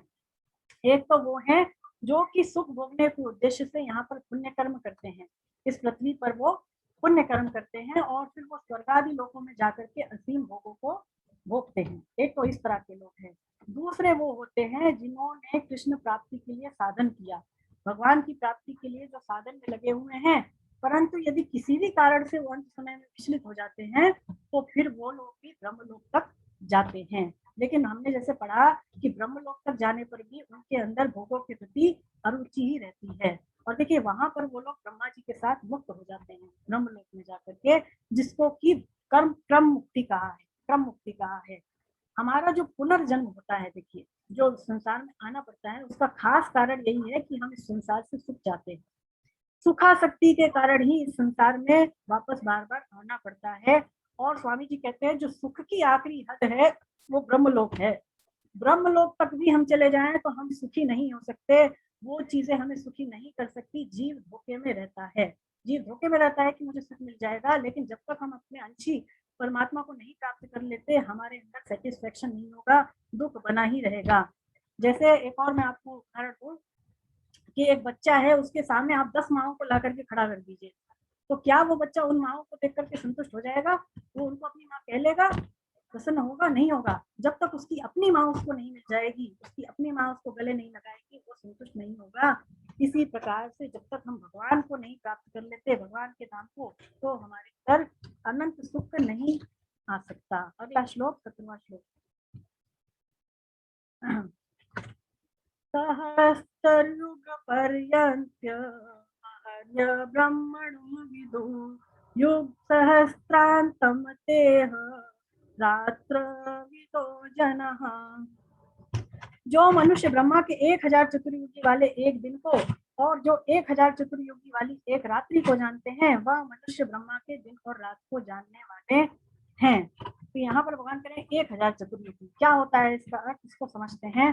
देखिए 4 युग होते हैं, कौन कौन से? सतयुग, त्रेता युग, द्वापर और कलयुग, ये 4 युग हैं। अब इन 4 युगों को मिला करके एक चतुर्युगी बनता है। एक चतुर्युगी 4 युगों को मिला करके बनता है और एक चतुर्युगी में 43,20,000 वर्ष होते हैं। कितने होते हैं? 43,20,000 वर्ष होते हैं। ऐसे 1000 चतुर्युगी देवताओं के ऐसे 1000 चतुर्युगी बीत जाने पर ब्रह्मा जी का एक दिन पूरा होता है। बताइए कितना बड़ा है ब्रह्मा जी का दिन। और इतनी ही लंबी ब्रह्मा जी की एक रात होती है। दिन रात की गणना की इस हिसाब से ब्रह्मा जी की आयु जो है वो 100 वर्ष की होती है। बहुत ज्यादा लंबी आयु है जिसको हम जो है कल्पना नहीं कर सकते। ये उसी तरह से है जैसे यदि कोई कीड़ा मकोड़ा है तो उसके लिए हमारी आयु कितनी बड़ी है? बहुत बड़ी है ना। वो कीड़ा मकोड़ा जो कि केवल उसकी आयु मात्र 10 वर्ष है या 15 वर्ष होगी मैक्सिमम, वो ये सोचता है कि ये मनुष्य कितना जीते हैं, ये तो 70 वर्ष जीते हैं, 80 वर्ष जीते हैं। इतने में तो देखिए जो वो कीड़ा होता है उसकी पूरी फैमिली जो है जन्म भी ले लेती है, वो बड़ी भी हो जाती है और वो कीड़े बूढ़े भी हो जाते हैं और वो मर भी जाते हैं, है ना। तो बहुत ज्यादा जो है उनके लिए हमारी आयु है। इसी तरह से देवी देवताओं के लिए हमारी आयु है, वो हमारी जो आयु है उनके लिए कुछ भी नहीं है। देखिए ब्रह्मा जी की आयु जब 100 वर्ष की हो जाती है तो ब्रह्मा जी भगवान में लीन हो जाते हैं। ब्रह्मा जी भगवान में लीन हो जाते हैं और उनका जो ब्रह्मलोक है वो, अरे आवाज आ रही है जी? हरे कृष्णा।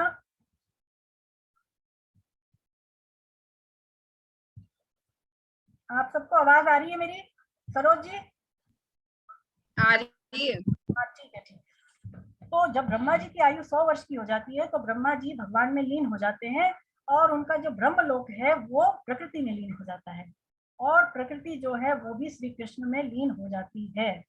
तो इस प्रकार से स्वामी जी कहते हैं जितने भी सुख दुख है वो काल की अवधि वाले हैं, यानी टाइम लिमिटेशन है सारे ही सुखों दुखों में भगवान कृष्ण के सिवाय। इस प्रकार जो इस बात को तत्व से जान लेता है, काल की गति को जो तत्व से जान लेता है, फिर वो जो है ब्रह्मलोक तक के सुखों को किंचित मात्र भी महत्व नहीं देता। जिसको ये पता चल गया कि सारे ही सारे जो सुख हैं और दुख हैं वो उसके लिए टाइम बाउंडेशन है, तो फिर वो ब्रह्मलोक तक के सुखों को जो है इम्पोर्टेंस नहीं देता।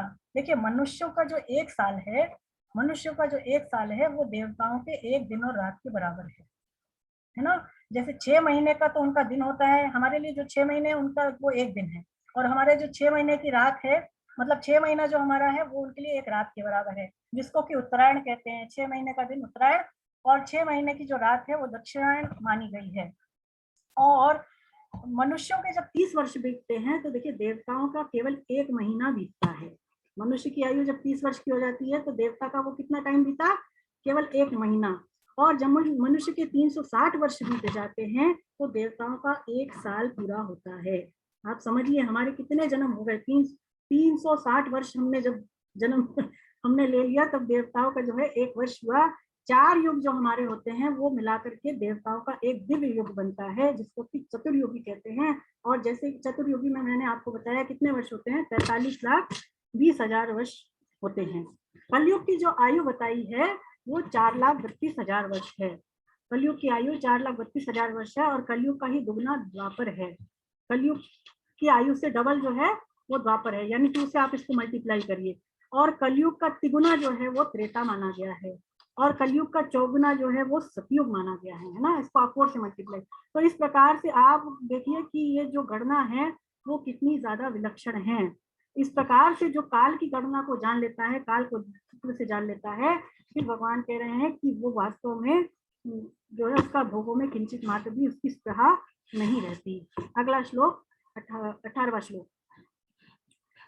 अव्यक्ताद् तव्यक्तय सर्वा प्रभवन्त्यगराम गमे रात्रागमे प्रलीयन्ते तत्रैवाव्यक्त संज्ञके।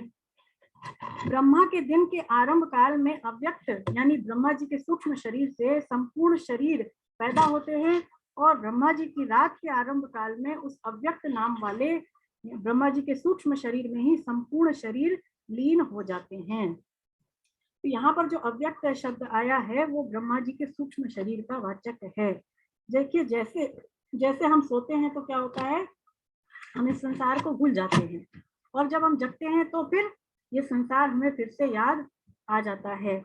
ऐसे ही जब ब्रह्मा जी की रात आती है तब तो ये सृष्टि जो है वो लीन हो जाती है, यानी कि वो महाप्रलय आ जाता है। और जब ब्रह्मा जी का दिन होता है तो सृष्टि उत्पन्न हो जाती है। देखिए, ब्रह्मा जी का जो दिन और रात है वो सूर्य के हिसाब से नहीं है। ब्रह्मा जी का जो दिन और रात है वो प्रकृति के हिसाब से चलता है ना। प्रकृति जब उत्पन्न होती है तो समझिए ब्रह्मा जी का दिन है, और जब प्रकृति लीन होती है तो समझिए ब्रह्मा जी की रात है। अगला श्लोक 19वां श्लोक। भूतग्राम स एवायं भूत्वा भूत्वा प्रलीयते रात्यागमे वशः पार्थ प्रभवत्यहरागमे। हे पार्थ, वही है प्राणी समुदाय उत्पन्न हो होकर प्रकृति के परवश हुआ ब्रह्मा जी के दिन के समय उत्पन्न होता है और ब्रह्मा की रात्रि के समय लीन हो जाता है। देखिए, ब्रह्मा जी के दिन और रात के बीच में जो जीव है, जो प्राणी है, वो निरंतर जन्म लेता और मरता रहता है। निरंतर वो जन्म लेता है और निरंतर ही वो मरता रहता है, हमें पता नहीं चलता। इसका तात्पर्य ये है कि जो उत्पन्न होता है और जो नष्ट होता है वो तो शरीर और संसार है, पर जो सदैव जो का त्यों बना रहता है वो भगवान का अंश है, यानी वो जीव का असली स्वरूप है जो कि कभी नष्ट नहीं होता। अगला श्लोक 20वां श्लोक। परस्तस्मात्तु भावोऽन्यो व्यक्तो व्यक्तात् सनातनः यः स सर्वेषु भूतेषु नश्यत्सु न विनश्यति। परंतु उस अव्यक्त ब्रह्मा के सूक्ष्म शरीर से अन्य विलक्षण अनादि अत्यंत श्रेष्ठ भाव रूप जो अव्यक्त ईश्वर है वह संपूर्ण प्राणियों के नष्ट होने पर भी नष्ट नहीं होता। देखिए, यहाँ पर जो अव्यक्त शब्द आया है वो उसके दो रूप है, उसके दो भाव है। एक तो मूल प्रकृति को कहा है और एक तो परमात्मा को कहा है। तो यहाँ पर जो प्रसंग है वो परमात्मा को लेकर के है। परमात्मा जिनका कि कभी भी अभाव नहीं होता। स्वामी जी कहते हैं कि ये जो प्रकृति है, अपरा प्रकृति, ये अपरिवर्तनशील है, इसमें निरंतर परिवर्तन देखिए होता रहता है। परंतु जो भगवान का अंश है जिसको कि परा प्रकृति कहा है, उसमें कभी भी परिवर्तन नहीं होता, वो जो है सदैव स्थिर है। जब अपरिवर्तनशील अपरा प्रकृति से जीव संबंध मान लेता है तो फिर वह जन्म मृत्यु के चक्र में पड़ जाता है। यानी हम स्वयं तो भगवान के अंश हैं जो कि परा प्रकृति है, परंतु जब हम शरीर संसार से संबंध मान लेते हैं तो फिर क्या होता है, भवबंधन में पड़ जाते हैं, ऐसा ये श्लोक कहता है। अगला श्लोक 21वां श्लोक। इसका हिंदी अर्थ पढ़ते हैं। जो अव्यक्त अक्षर इस नाम से कहा गया है, उसी अक्षर नाम अव्यक्त भाव को परम गति कहते हैं, तथा जिस सनातन अव्यक्त भाव को प्राप्त होकर मनुष्य वापस नहीं आते वह मेरा परम धाम है। यानी जो भगवान को प्राप्त हो जाते हैं, भगवान कहते हैं वो संसार में लौट कर नहीं आते, क्योंकि भगवान का धाम ही अपना घर है, भगवान का घर ही अपना घर है, और वहां पर रहने की कोई अवधि नहीं है, कोई बाउंडेशन नहीं है। तो आप वहां पर जाकर के चाहे जितना रहें, चाहे आप जो है आना चाहे तो वो आपकी इच्छा है, वो आप भगवान के ऊपर छोड़ दीजिए। भगवान आपको अवतार काल के समय जो है मौका देते हैं, लेकिन कोई नहीं आना चाहे भगवान के धाम से तो फिर वो जो है सदैव भगवान के धाम पे रह सकता है, ऐसा जो है ये श्लोक कहता है। अगला श्लोक 22वां श्लोक।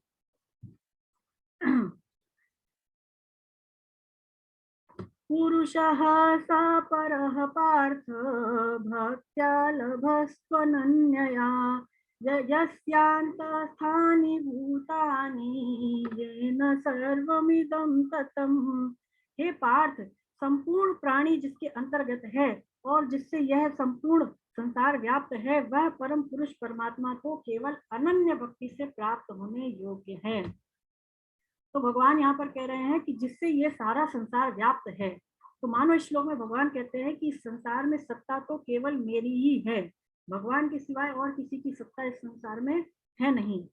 सारे के सारे जो है मेरे से ही उत्पन्न होते हैं और सारे के सारे मनुष्य मेरे में ही स्थिर रहते हैं और सारे के सारे मनुष्य मेरे में ही लीन हो जाते हैं, ऐसा मानो ये भगवान इस श्लोक में कहते हैं। स्वामी जी कहते हैं कि उनके ईश्वर होने से सारे ही प्राणी उनमें हैं और वे ही परमात्मा अंतर्यामी रूप से सबके अंदर विराजमान हैं, सब में स्थित है वो हृदय में सबके। सोने के गहने जैसे होते हैं, हमने पहले भी देखा कि वो गहनों के रूप में भी सोना ही है, और जब गहने नहीं बने हुए होते तो भी उनमें सोना ही रहता है, और जब वो गहने नष्ट हो जाते हैं तब भी उनमें क्या रहता है, केवल सोना ही रहता है। परंतु जब तक हमारी दृष्टि सोने के नाम रूप तोल पर रहती है, उसके मूल्य पर रहती है, तब तक सोने के तत्व की तरफ दृष्टि हमारी नहीं जाती। ऐसे ही ये संसार के पहले भी श्री कृष्ण थे, और जब ये संसार नहीं रहेगा तब भी श्री कृष्ण रहेंगे। ये बात देखिए भागवतम में आई है, दूसरे स्कंद के 9वें अध्याय के 33वें श्लोक में भगवान कहते हैं कि संसार के पहले भी मैं था और संसार के बाद में भी मैं रहूंगा। परंतु हमें ये बात पता नहीं चलती, क्योंकि हमने संसार को छोटा बड़ा, ऊंचा नीचा, अनुकूल प्रतिकूल मान रखा है। इसलिए संसार के रूप में भी श्री कृष्ण ही है, इस तरफ हमारी दृष्टि नहीं जाती। देखिए सारी की सारी क्रियाओं में, सारे के सारे प्राणियों में, सारी की सारी वस्तुओं में केवल और केवल भगवान ही हैं। यदि हम ऐसा मानेंगे तो हम जो कुछ भी करेंगे, जो कुछ भी करते हैं हम, वो भगवान की पूजा ही मानी जाएगी। यानी उठना बैठना सोना जगना सबका सब फिर भजन ही है। भक्त का जो भजन होता है वो 24 घंटे का होता है, क्योंकि भक्त जो है वो केवल भगवान की ही सत्ता मानता है, सब कुछ भगवान का ही मानता है। भगवान कहते हैं इस श्लोक में कि अनन्य भक्ति को ऐसा भक्त प्राप्त होता है। भक्ति को अनन्य कहने का क्या मतलब है? स्वामी जी कहते हैं कि भक्ति को अनन्य कहने का मतलब यह है कि भक्ति के साथ जड़ता का बिल्कुल भी संबंध ना होना, भक्ति में जड़ता का बिल्कुल भी अंश ना होना। हमने जो है जड़ चीजों से यदि संबंध माना तो भक्ति अनन्य नहीं हो पाएगी। जड़ में तो हमारा जो मन है वो भी आ गया, बुद्धि भी वो भी आ गई, तो ये सारी चीजें भी जो है अपरा प्रकृति में ही है। तो जड़ता से संबंध नहीं मानेंगे तभी भक्ति अनन्य होगी। इसके अलावा अपने अंदर अहम का संस्कार भी ना रहे, अपने मत का संस्कार भी ना रहे, यानी इसका तात्पर्य यह है कि किसी भी तरफ हमारा जरा भी खिंचाव ना रहे, सब कुछ श्री कृष्ण ही है, ऐसा अनुभव हो जाना ही अनन्य भक्ति कहलाता है ना। सब कुछ श्री कृष्ण ही है। अब देखिए देखिए इसमें जो है एक उदाहरण और आया है, आपकी जो है नोट्स में भी आया है कि जो चातक होता है, चातक जो है वो स्वाति नक्षत्र का ही जल पीता है, उससे उसकी अनन्यता का पता चलता है, वो और कोई जल नहीं पीता है। तो एक चातक पक्षी था, वो एक वृक्ष के ऊपर बैठा था, तो एक शिकारी ने उसको तीर मारा, तो फिर क्या हुआ कि वो गंगा जी में गिर गया। गंगा जी में जब वो गिरा तो उसने अपनी चोंच देखिए ऊपर कर ली। क्यों ऊपर कर ली? कि जिससे कि उसकी अनन्यता पर किसी प्रकार का दाग ना लग जाए। तो ये जो अनन्यता होती है वो किसी किसी में ही देखने को मिलती हैं। जैसे कि गोपियां थी, तो गोपियां जो है भगवान श्री कृष्ण की अनन्य भक्त थी, वो खाते पीते उठते जगते केवल और श्री कृष्ण में ही रमी रहती थी, हर क्रियाओं को कृष्ण की प्रसन्नता के लिए ही करती थी। जैसे कि इसमें कहा है, श्याम तन श्याम मन श्याम ही हमारो धन, आठों याम उदो हमें श्याम सो ही काम है, श्याम गति श्याम मति श्याम ही है प्राणपति, श्याम सुख धाम सो भलाई आठों याम है। उद्धो तुम भय बोरे पाती लेके आए दौड़े, योग कहाँ रखे यहाँ रोम रोम श्याम है, यहाँ रोम रोम श्याम है। यानी कि जब उद्धव जी को भगवान श्री कृष्ण ने गोपियों के पास भेजा, क्यों भेजा उद्धव जी को भगवान ने? क्योंकि उनके अंदर देखिए ज्ञान तो बहुत था लेकिन प्रेम की नीरसता थी, प्रेम नहीं था उनमें। तो भगवान ने गोपियों के पास उनको प्रेम के बारे में जानने के लिए भेजा।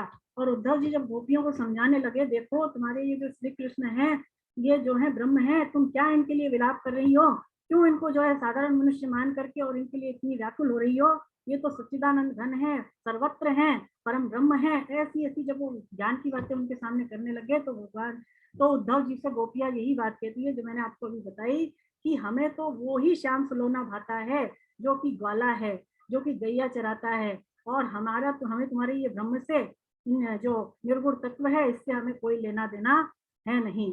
एक और प्रसंग आता है इस बारे में कि देखिए एक बार गोपियां जो है वो कहीं से जा रही थी, तो कुछ संत, दो संत मिलकर आपस में जो है किसी तरह की चर्चा कर रहे थे ब्रह्म की, है ना, अध्यात्म की।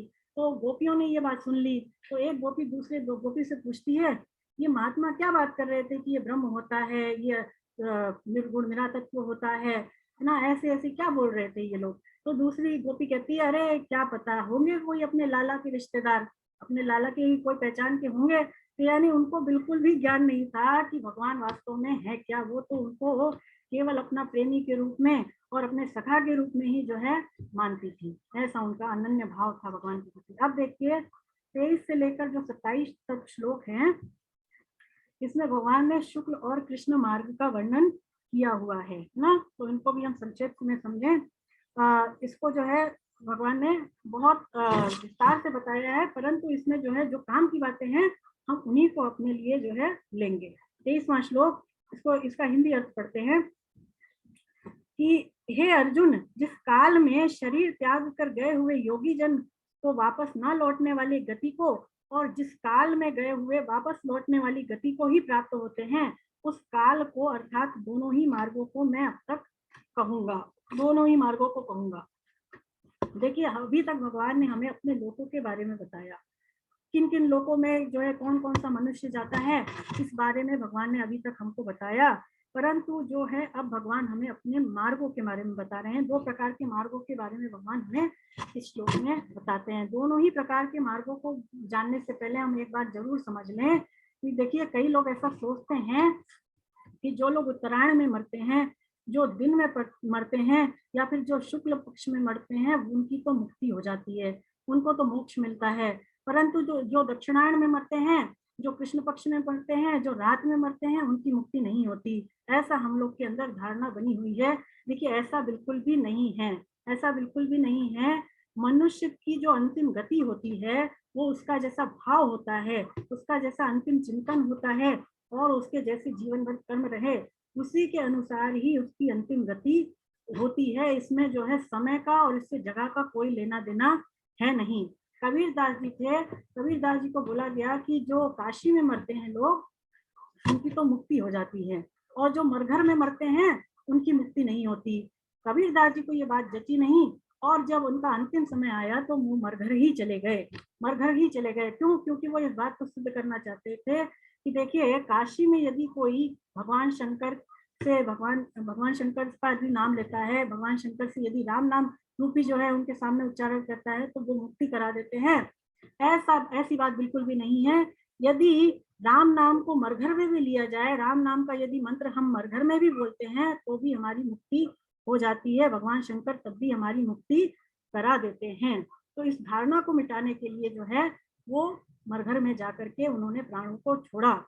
और मरघर में ही जाने से अगर काशी में ही जाने से प्राणों की मुक्ति हो जाती, अगर मोक्ष मिल जाता, तो फिर राम नाम की महिमा नहीं रह जाती। फिर राम नाम की क्या महिमा है बताइए? इसका मतलब तो ये है कि जगह का महत्व हुआ ना, जगह का महत्व नहीं है।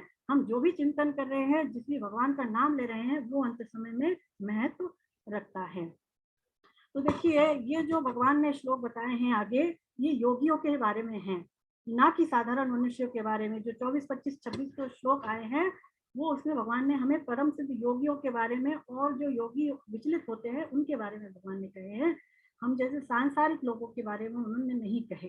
तो इसके बारे में विस्तार से जो चर्चा है वो भगवान ने 14वें अध्याय में भी की है। गुणों के आधार पर जो है मनुष्य की जो गतियां होती हैं, उसके लिए उन्होंने 14वें अध्याय में भी हमें बताया है। देखिए 2 तरह के योगी होते हैं। एक तो होते हैं परम योगी। परम योगी वो होते हैं जो कि अपने योग में सिद्ध हैं, जो कि योग में सिद्ध हैं और वो भगवान धाम को जाते हैं। दूसरे वो योगी होते हैं जो कि किसी कारण से विचलित हो जाते हैं।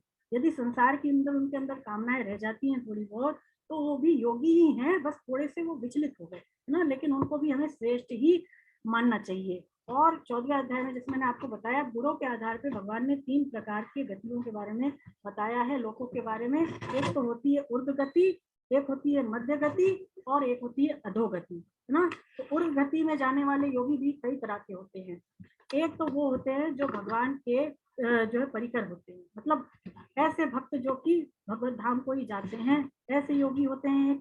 एक वो होते हैं जिनके अंदर संसार की सूक्ष्म वासनाएं होती हैं, वो शुद्ध श्रीमानों के घर में जन्म लेते हैं।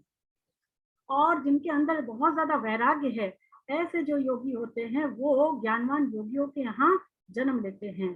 कुछ जो है वो चंद्रलोक में जाते हैं, कुछ जो है वो ब्रह्मलोक में जाते हैं। और जब वो ब्रह्मलोक में जाते हैं तो ब्रह्मा जी के साथ फिर उनकी मुक्ति हो जाती है, जो कि क्रम मुक्ति उसको कहते हैं। फिर देखिए अधोलोक यानी अधोगति। अधोगति क्या होती है, इसके बारे में हमें जो है 16वें अध्याय में पता चलेगा। 16वें अध्याय के 16वें श्लोक में और 19वें श्लोक में हमें भगवान बताएंगे कि अधोगति क्या होती है। देखिए वो निम्न लोक होते हैं, निम्न योनियां होती हैं, वहां पर जिस जिस प्रकार के जो है मनुष्य जाते हैं वहां पर 16वें अध्याय में हम उसको समझते हैं। फिर एक होती है मध्य गति। मध्य गति मतलब मनुष्य लोक। तो मनुष्य लोक देखिए, मनुष्य लोक जो है वो बहुत ही ज्यादा महत्वपूर्ण लोक है, क्योंकि जो मनुष्य योनि है वो जैसे मैंने आपको बताया बड़ी ही दुर्लभ है। इसी मनुष्य लोक से हम चाहें तो भगवान के परम धाम जा सकते हैं, इसी मनुष्य लोक से हम चाहें तो देवलोक जा सकते हैं, ब्रह्मलोक जा सकते हैं, अथवा हम नरकों में भी जा सकते हैं और 84 लोक योनियों में कहीं पर भी जा सकते हैं। सारे की सारी योनियों की शुरुआत जो है वो मनुष्य योनि से ही होती है। जैसे रस्सी होती है ना, तो रस्सी में हम जहां से गांठ लगाते हैं रस्सी वहीं से खुलती है, ऐसे ही इस मनुष्य शरीर से ही हम बंधे हैं और इस मनुष्य शरीर के द्वारा ही जो है हमारी मुक्ति हो सकती है। ऐसे जो है भगवान ने ये बातें इन 24, 25, 26, 27वें श्लोक में बताई है, जिनको हम पढ़ते हैं, है ना। इनका हम हिंदी अर्थ ही पढ़ेंगे। हमने जो है 23वां श्लोक पढ़ा था, 24वें श्लोक को पढ़ते हैं। जिस मार्ग में ज्योतिर्मय अग्नि अभिमानी देवता है, दिन का अभिमानी देवता है, शुक्ल पक्ष का अभिमानी देवता है, उत्तरायण के 6 महीने का अभिमानी देवता है, उस मार्ग में मरकर गए हुए ब्रह्मवेत्ता योगी जन उपरयुक्त देवताओं द्वारा क्रम से ले जाए जाकर ब्रह्मा को प्राप्त हो जाते हैं, है ना। तो ब्रह्मा जी के साथ वहां पर रह करके फिर वो मुक्त होकर के परमात्मा को प्राप्त हो जाते हैं, ऐसा ये श्लोक कहता है। 25वां श्लोक। जिस मार्ग में धूमाभिमानी देवता है, रात्रि के अभिमानी देवता है तथा कृष्ण पक्ष के अभिमानी देवता है और दक्षिणायन के 6 महीनों का अभिमानी देवता है, उस मार्ग में मरकर गया हुआ सकाम कर्म करने वाला योगी उपरयुक्त देवताओं द्वारा क्रम से ले गया हुआ चंद्रमा की ज्योति को प्राप्त होकर स्वर्ग में अपने शुभ कर्मों का फल भोग करके वो वापस आता है। देखिए ऐसी बात बिल्कुल भी नहीं है, जैसे मैंने आपको बताया कि जो दिन में मरता है वो मुक्त होता है और जो रात में मरता है वो मुक्त नहीं होता।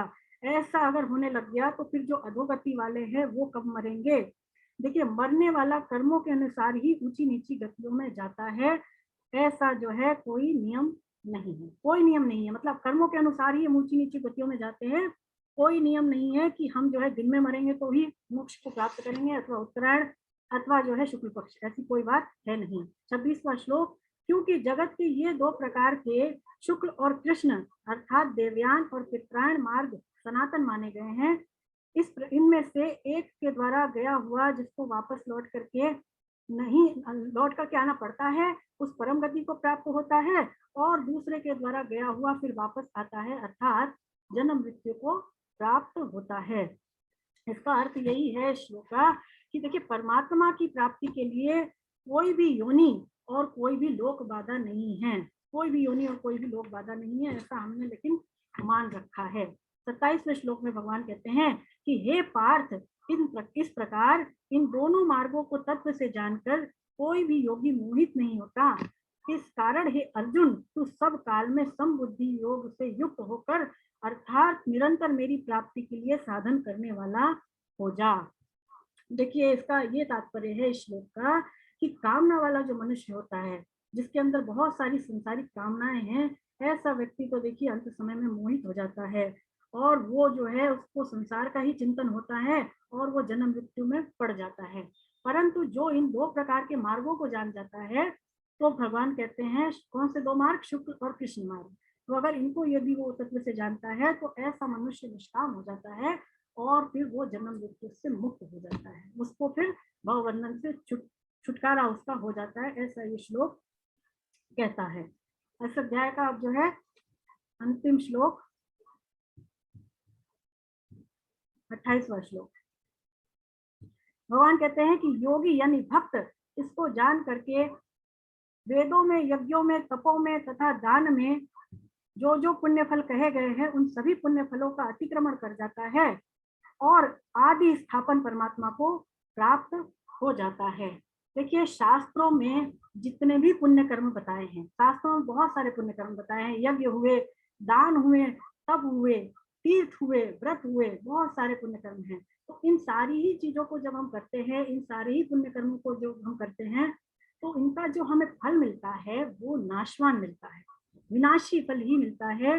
इसी क्यों मिलता है ऐसा, क्योंकि ये जो भी कर्म हम कर रहे हैं इनका आरंभ और अंत होता है तो इससे मिलने वाला जो फल होता है वो अविनाशी कैसे हो सकता है, ऐसा स्वामी जी कहते हैं। जीव जो है वो स्वयं भगवान का अंश है, यानी वो कैसा है, वो अविनाशी है, परंतु उसने क्या किया, वो विनाशशील पदार्थों में फंस गया, इससे वो जो है भवबंधन में पड़ गया, और इसमें जो है उसकी अज्ञता ही मुख्य है, यानी उसका अविवेक ही इसमें मुख्य कारण है। परंतु जो समझ जाता है कि जितने भी पुण्य कर्म हैं, जो भी मैं अच्छे अच्छे काम कर रहा हूँ, उससे जो आखिरी हद है वो हमें ब्रह्मलोक ही मिलेगा, सुख की जो आखिरी हद है वो ब्रह्मलोक है, ज्यादा से ज्यादा मैं वहां तक ही चला जाऊंगा, और वहां जाकर भी क्या होगा कि मुझे वापस इस संसार में आना पड़ेगा, और जितने भी संसार के पदार्थ हैं वो सारे के सारे नश्वर हैं।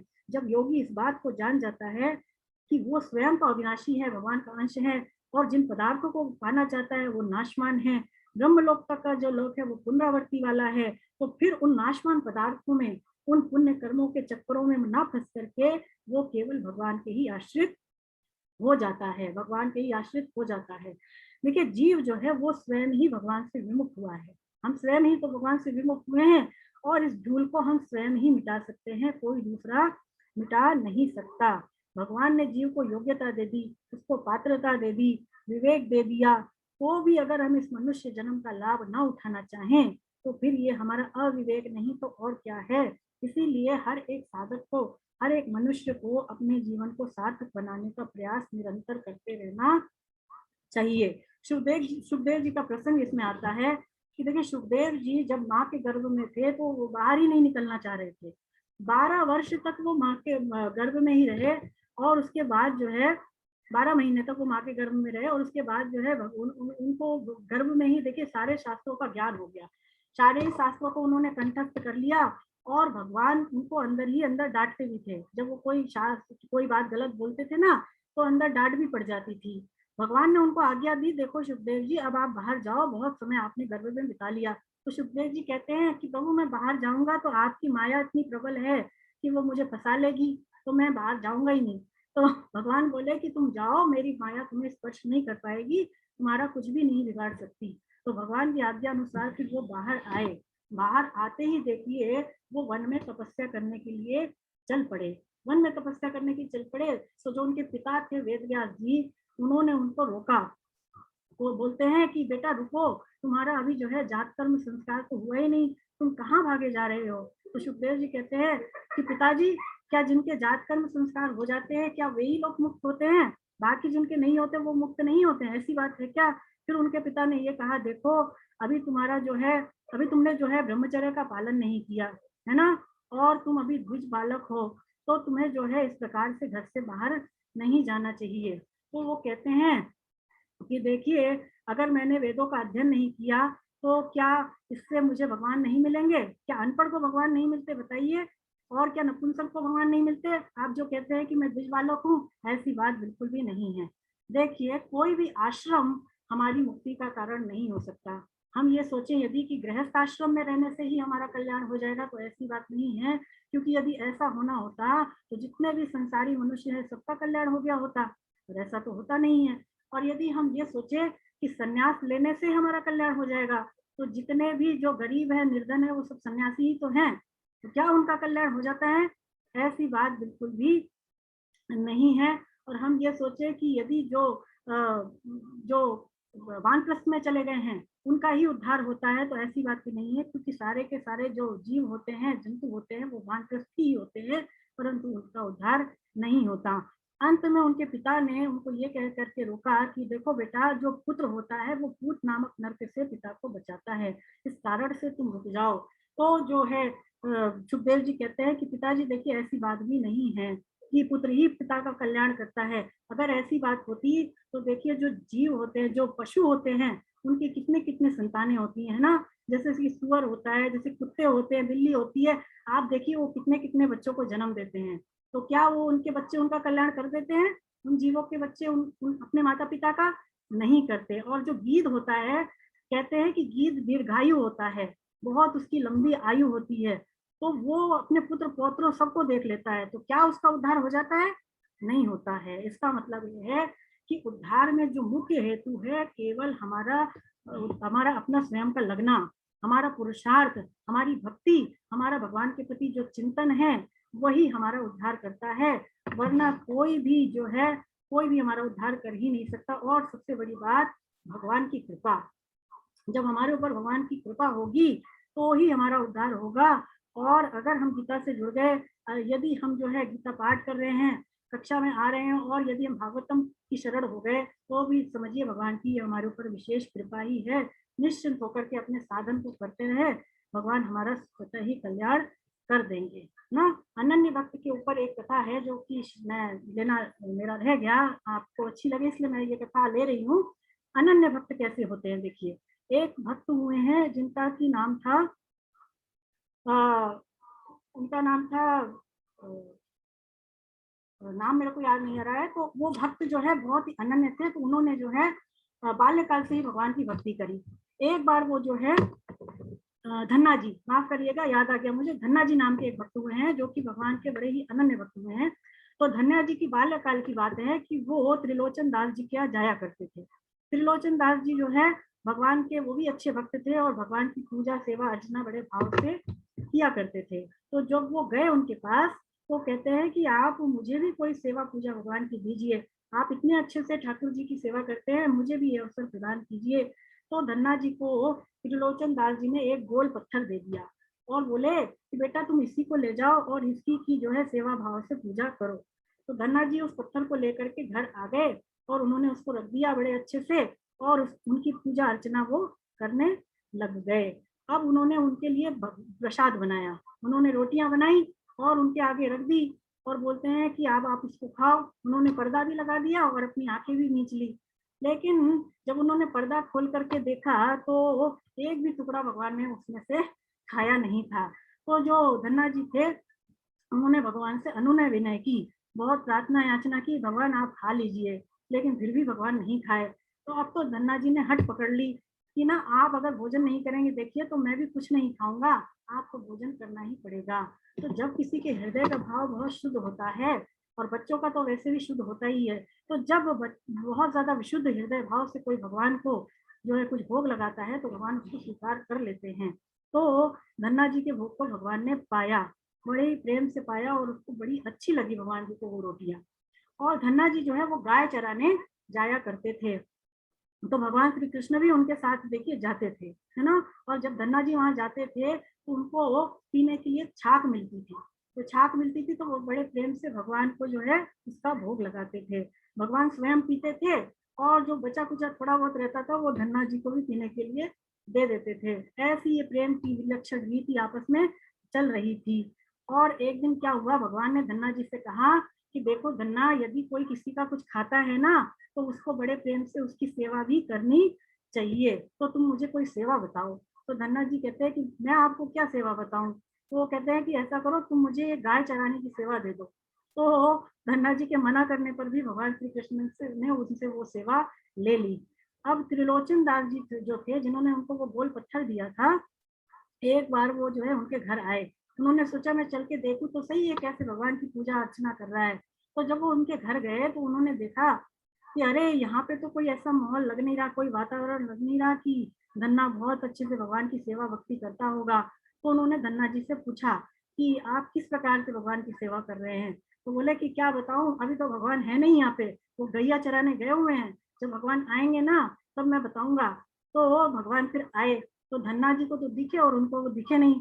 तो धन्ना जी कहते हैं कि देखिए त्रिलोचन दास जी आए हैं, आप इनको दर्शन दीजिए, नहीं तो क्या है ये मानेंगे नहीं कि आप मेरे साथ जो है गाय चराने जाते हैं। तो भगवान ने उनकी बात मान ली और उन्होंने उन त्रिलोचन दास जी से कृपा करके उनको दर्शन दिया। उसके बाद भगवान ने उनको कृपा करके ये कहा कि हे धन्ना, तुम जो है रामानुजाचार्य जी के पास जाओ, रामानुजाचार्य जी के पास जाकर के तुम शिक्षा ग्रहण करो। तो धन्ना जी जो है वो वहां जाते हैं उनके पास, उनको अपना गुरु बनाते हैं और उनसे वो दीक्षा भी लेते हैं। तो इस प्रकार से धन्ना जी जो है वो बड़े ही प्रेम भाव से, मधुर भाव से और भगवान की सेवा पूजा अर्चना वहां पर फिर करने लग गए। तो इस प्रकार जो अनन्य भक्त होते हैं, भगवान कहते हैं कि उनको मैं प्राप्त हो जाता हूँ, है ना। अनन्यता के ऊपर ये कथा थी। तो आज हमारा जो है सेशन यही समाप्त हुआ, यानी 8वां अध्याय हमारा जो है आज पूरा हो चुका है।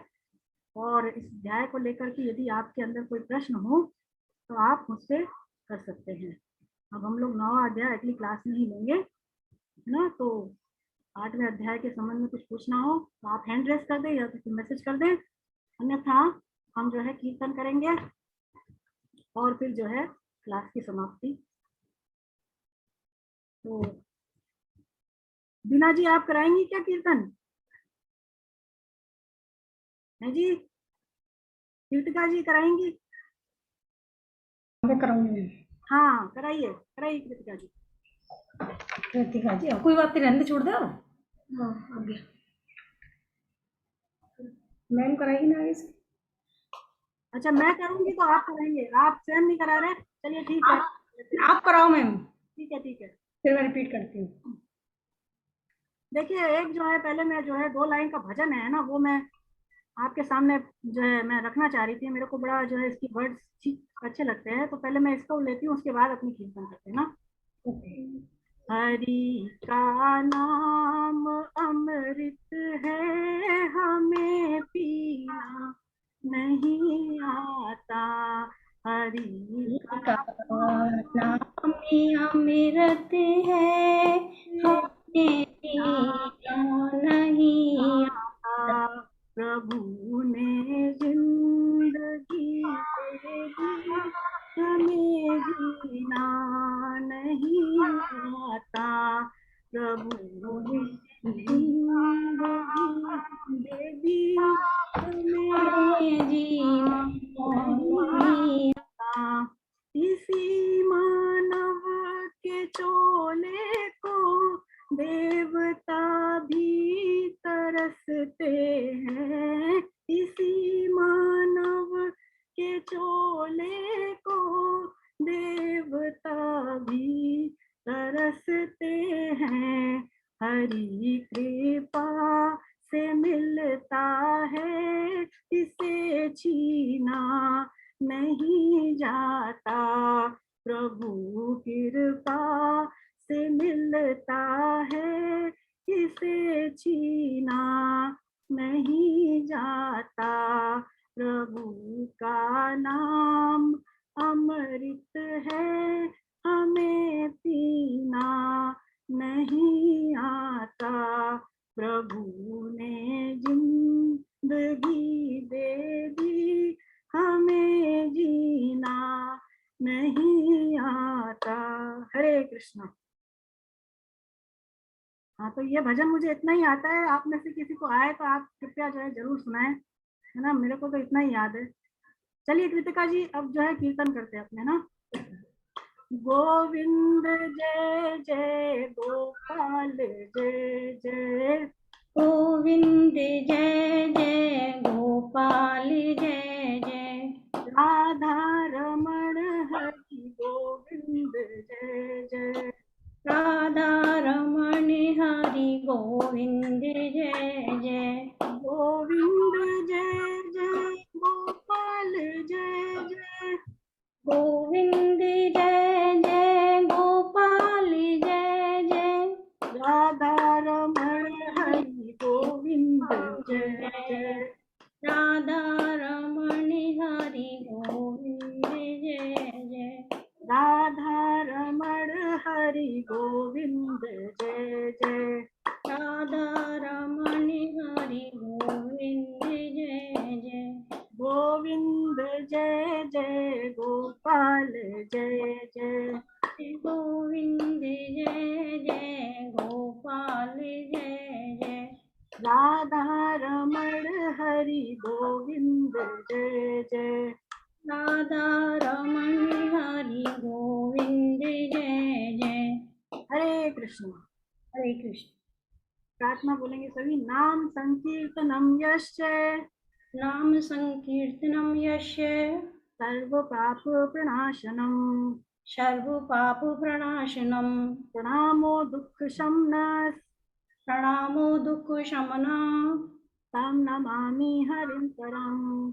तम नमामि हरि परम। बोलिए श्री वृंदावन बिहारी लाल की जय, श्री बाके बिहारी लाल की जय, अर्जुन के सखा भगवान श्री कृष्ण की जय, मीरा के गिरधर नागर की जय, विश्वानुसुता श्री राधा रानी की जय जानकी मैया की, जय गंगा मैया की, जय यमुना मैया की, जय श्रीमद् भागवत महापुराण की, जय सभी संतों की, जय सभी भक्तों की, जय अनंत कोटि वैष्णव वृंद की, जय आज के आनंद की जय जय हो, जय हो, जय हो। सभी हरे कृष्णा बोलेंगे, अपने हरे आप कृष्णा। को अनम्यूट करें। आवाज एक सेकंड। आवाज आ रही है सबको मेरी? हाँ मैम आ रही है। हाँ, तो हरे कृष्णा। अपने जो है अगली क्लास में मिलते हैं अगले मंगलवार को, है ना, 4 से 6 बजे। आप ओके सभी कृपया जरूर आए, है ना। और 7वें अध्याय का मैं जो है असाइनमेंट ग्रुप में शेयर कर दूंगी, आप इसको हल करें और अगली क्लास में हम उसको सॉल्व भी करेंगे, है ना। चलिए, हरे कृष्ण। हरे कृष्णा।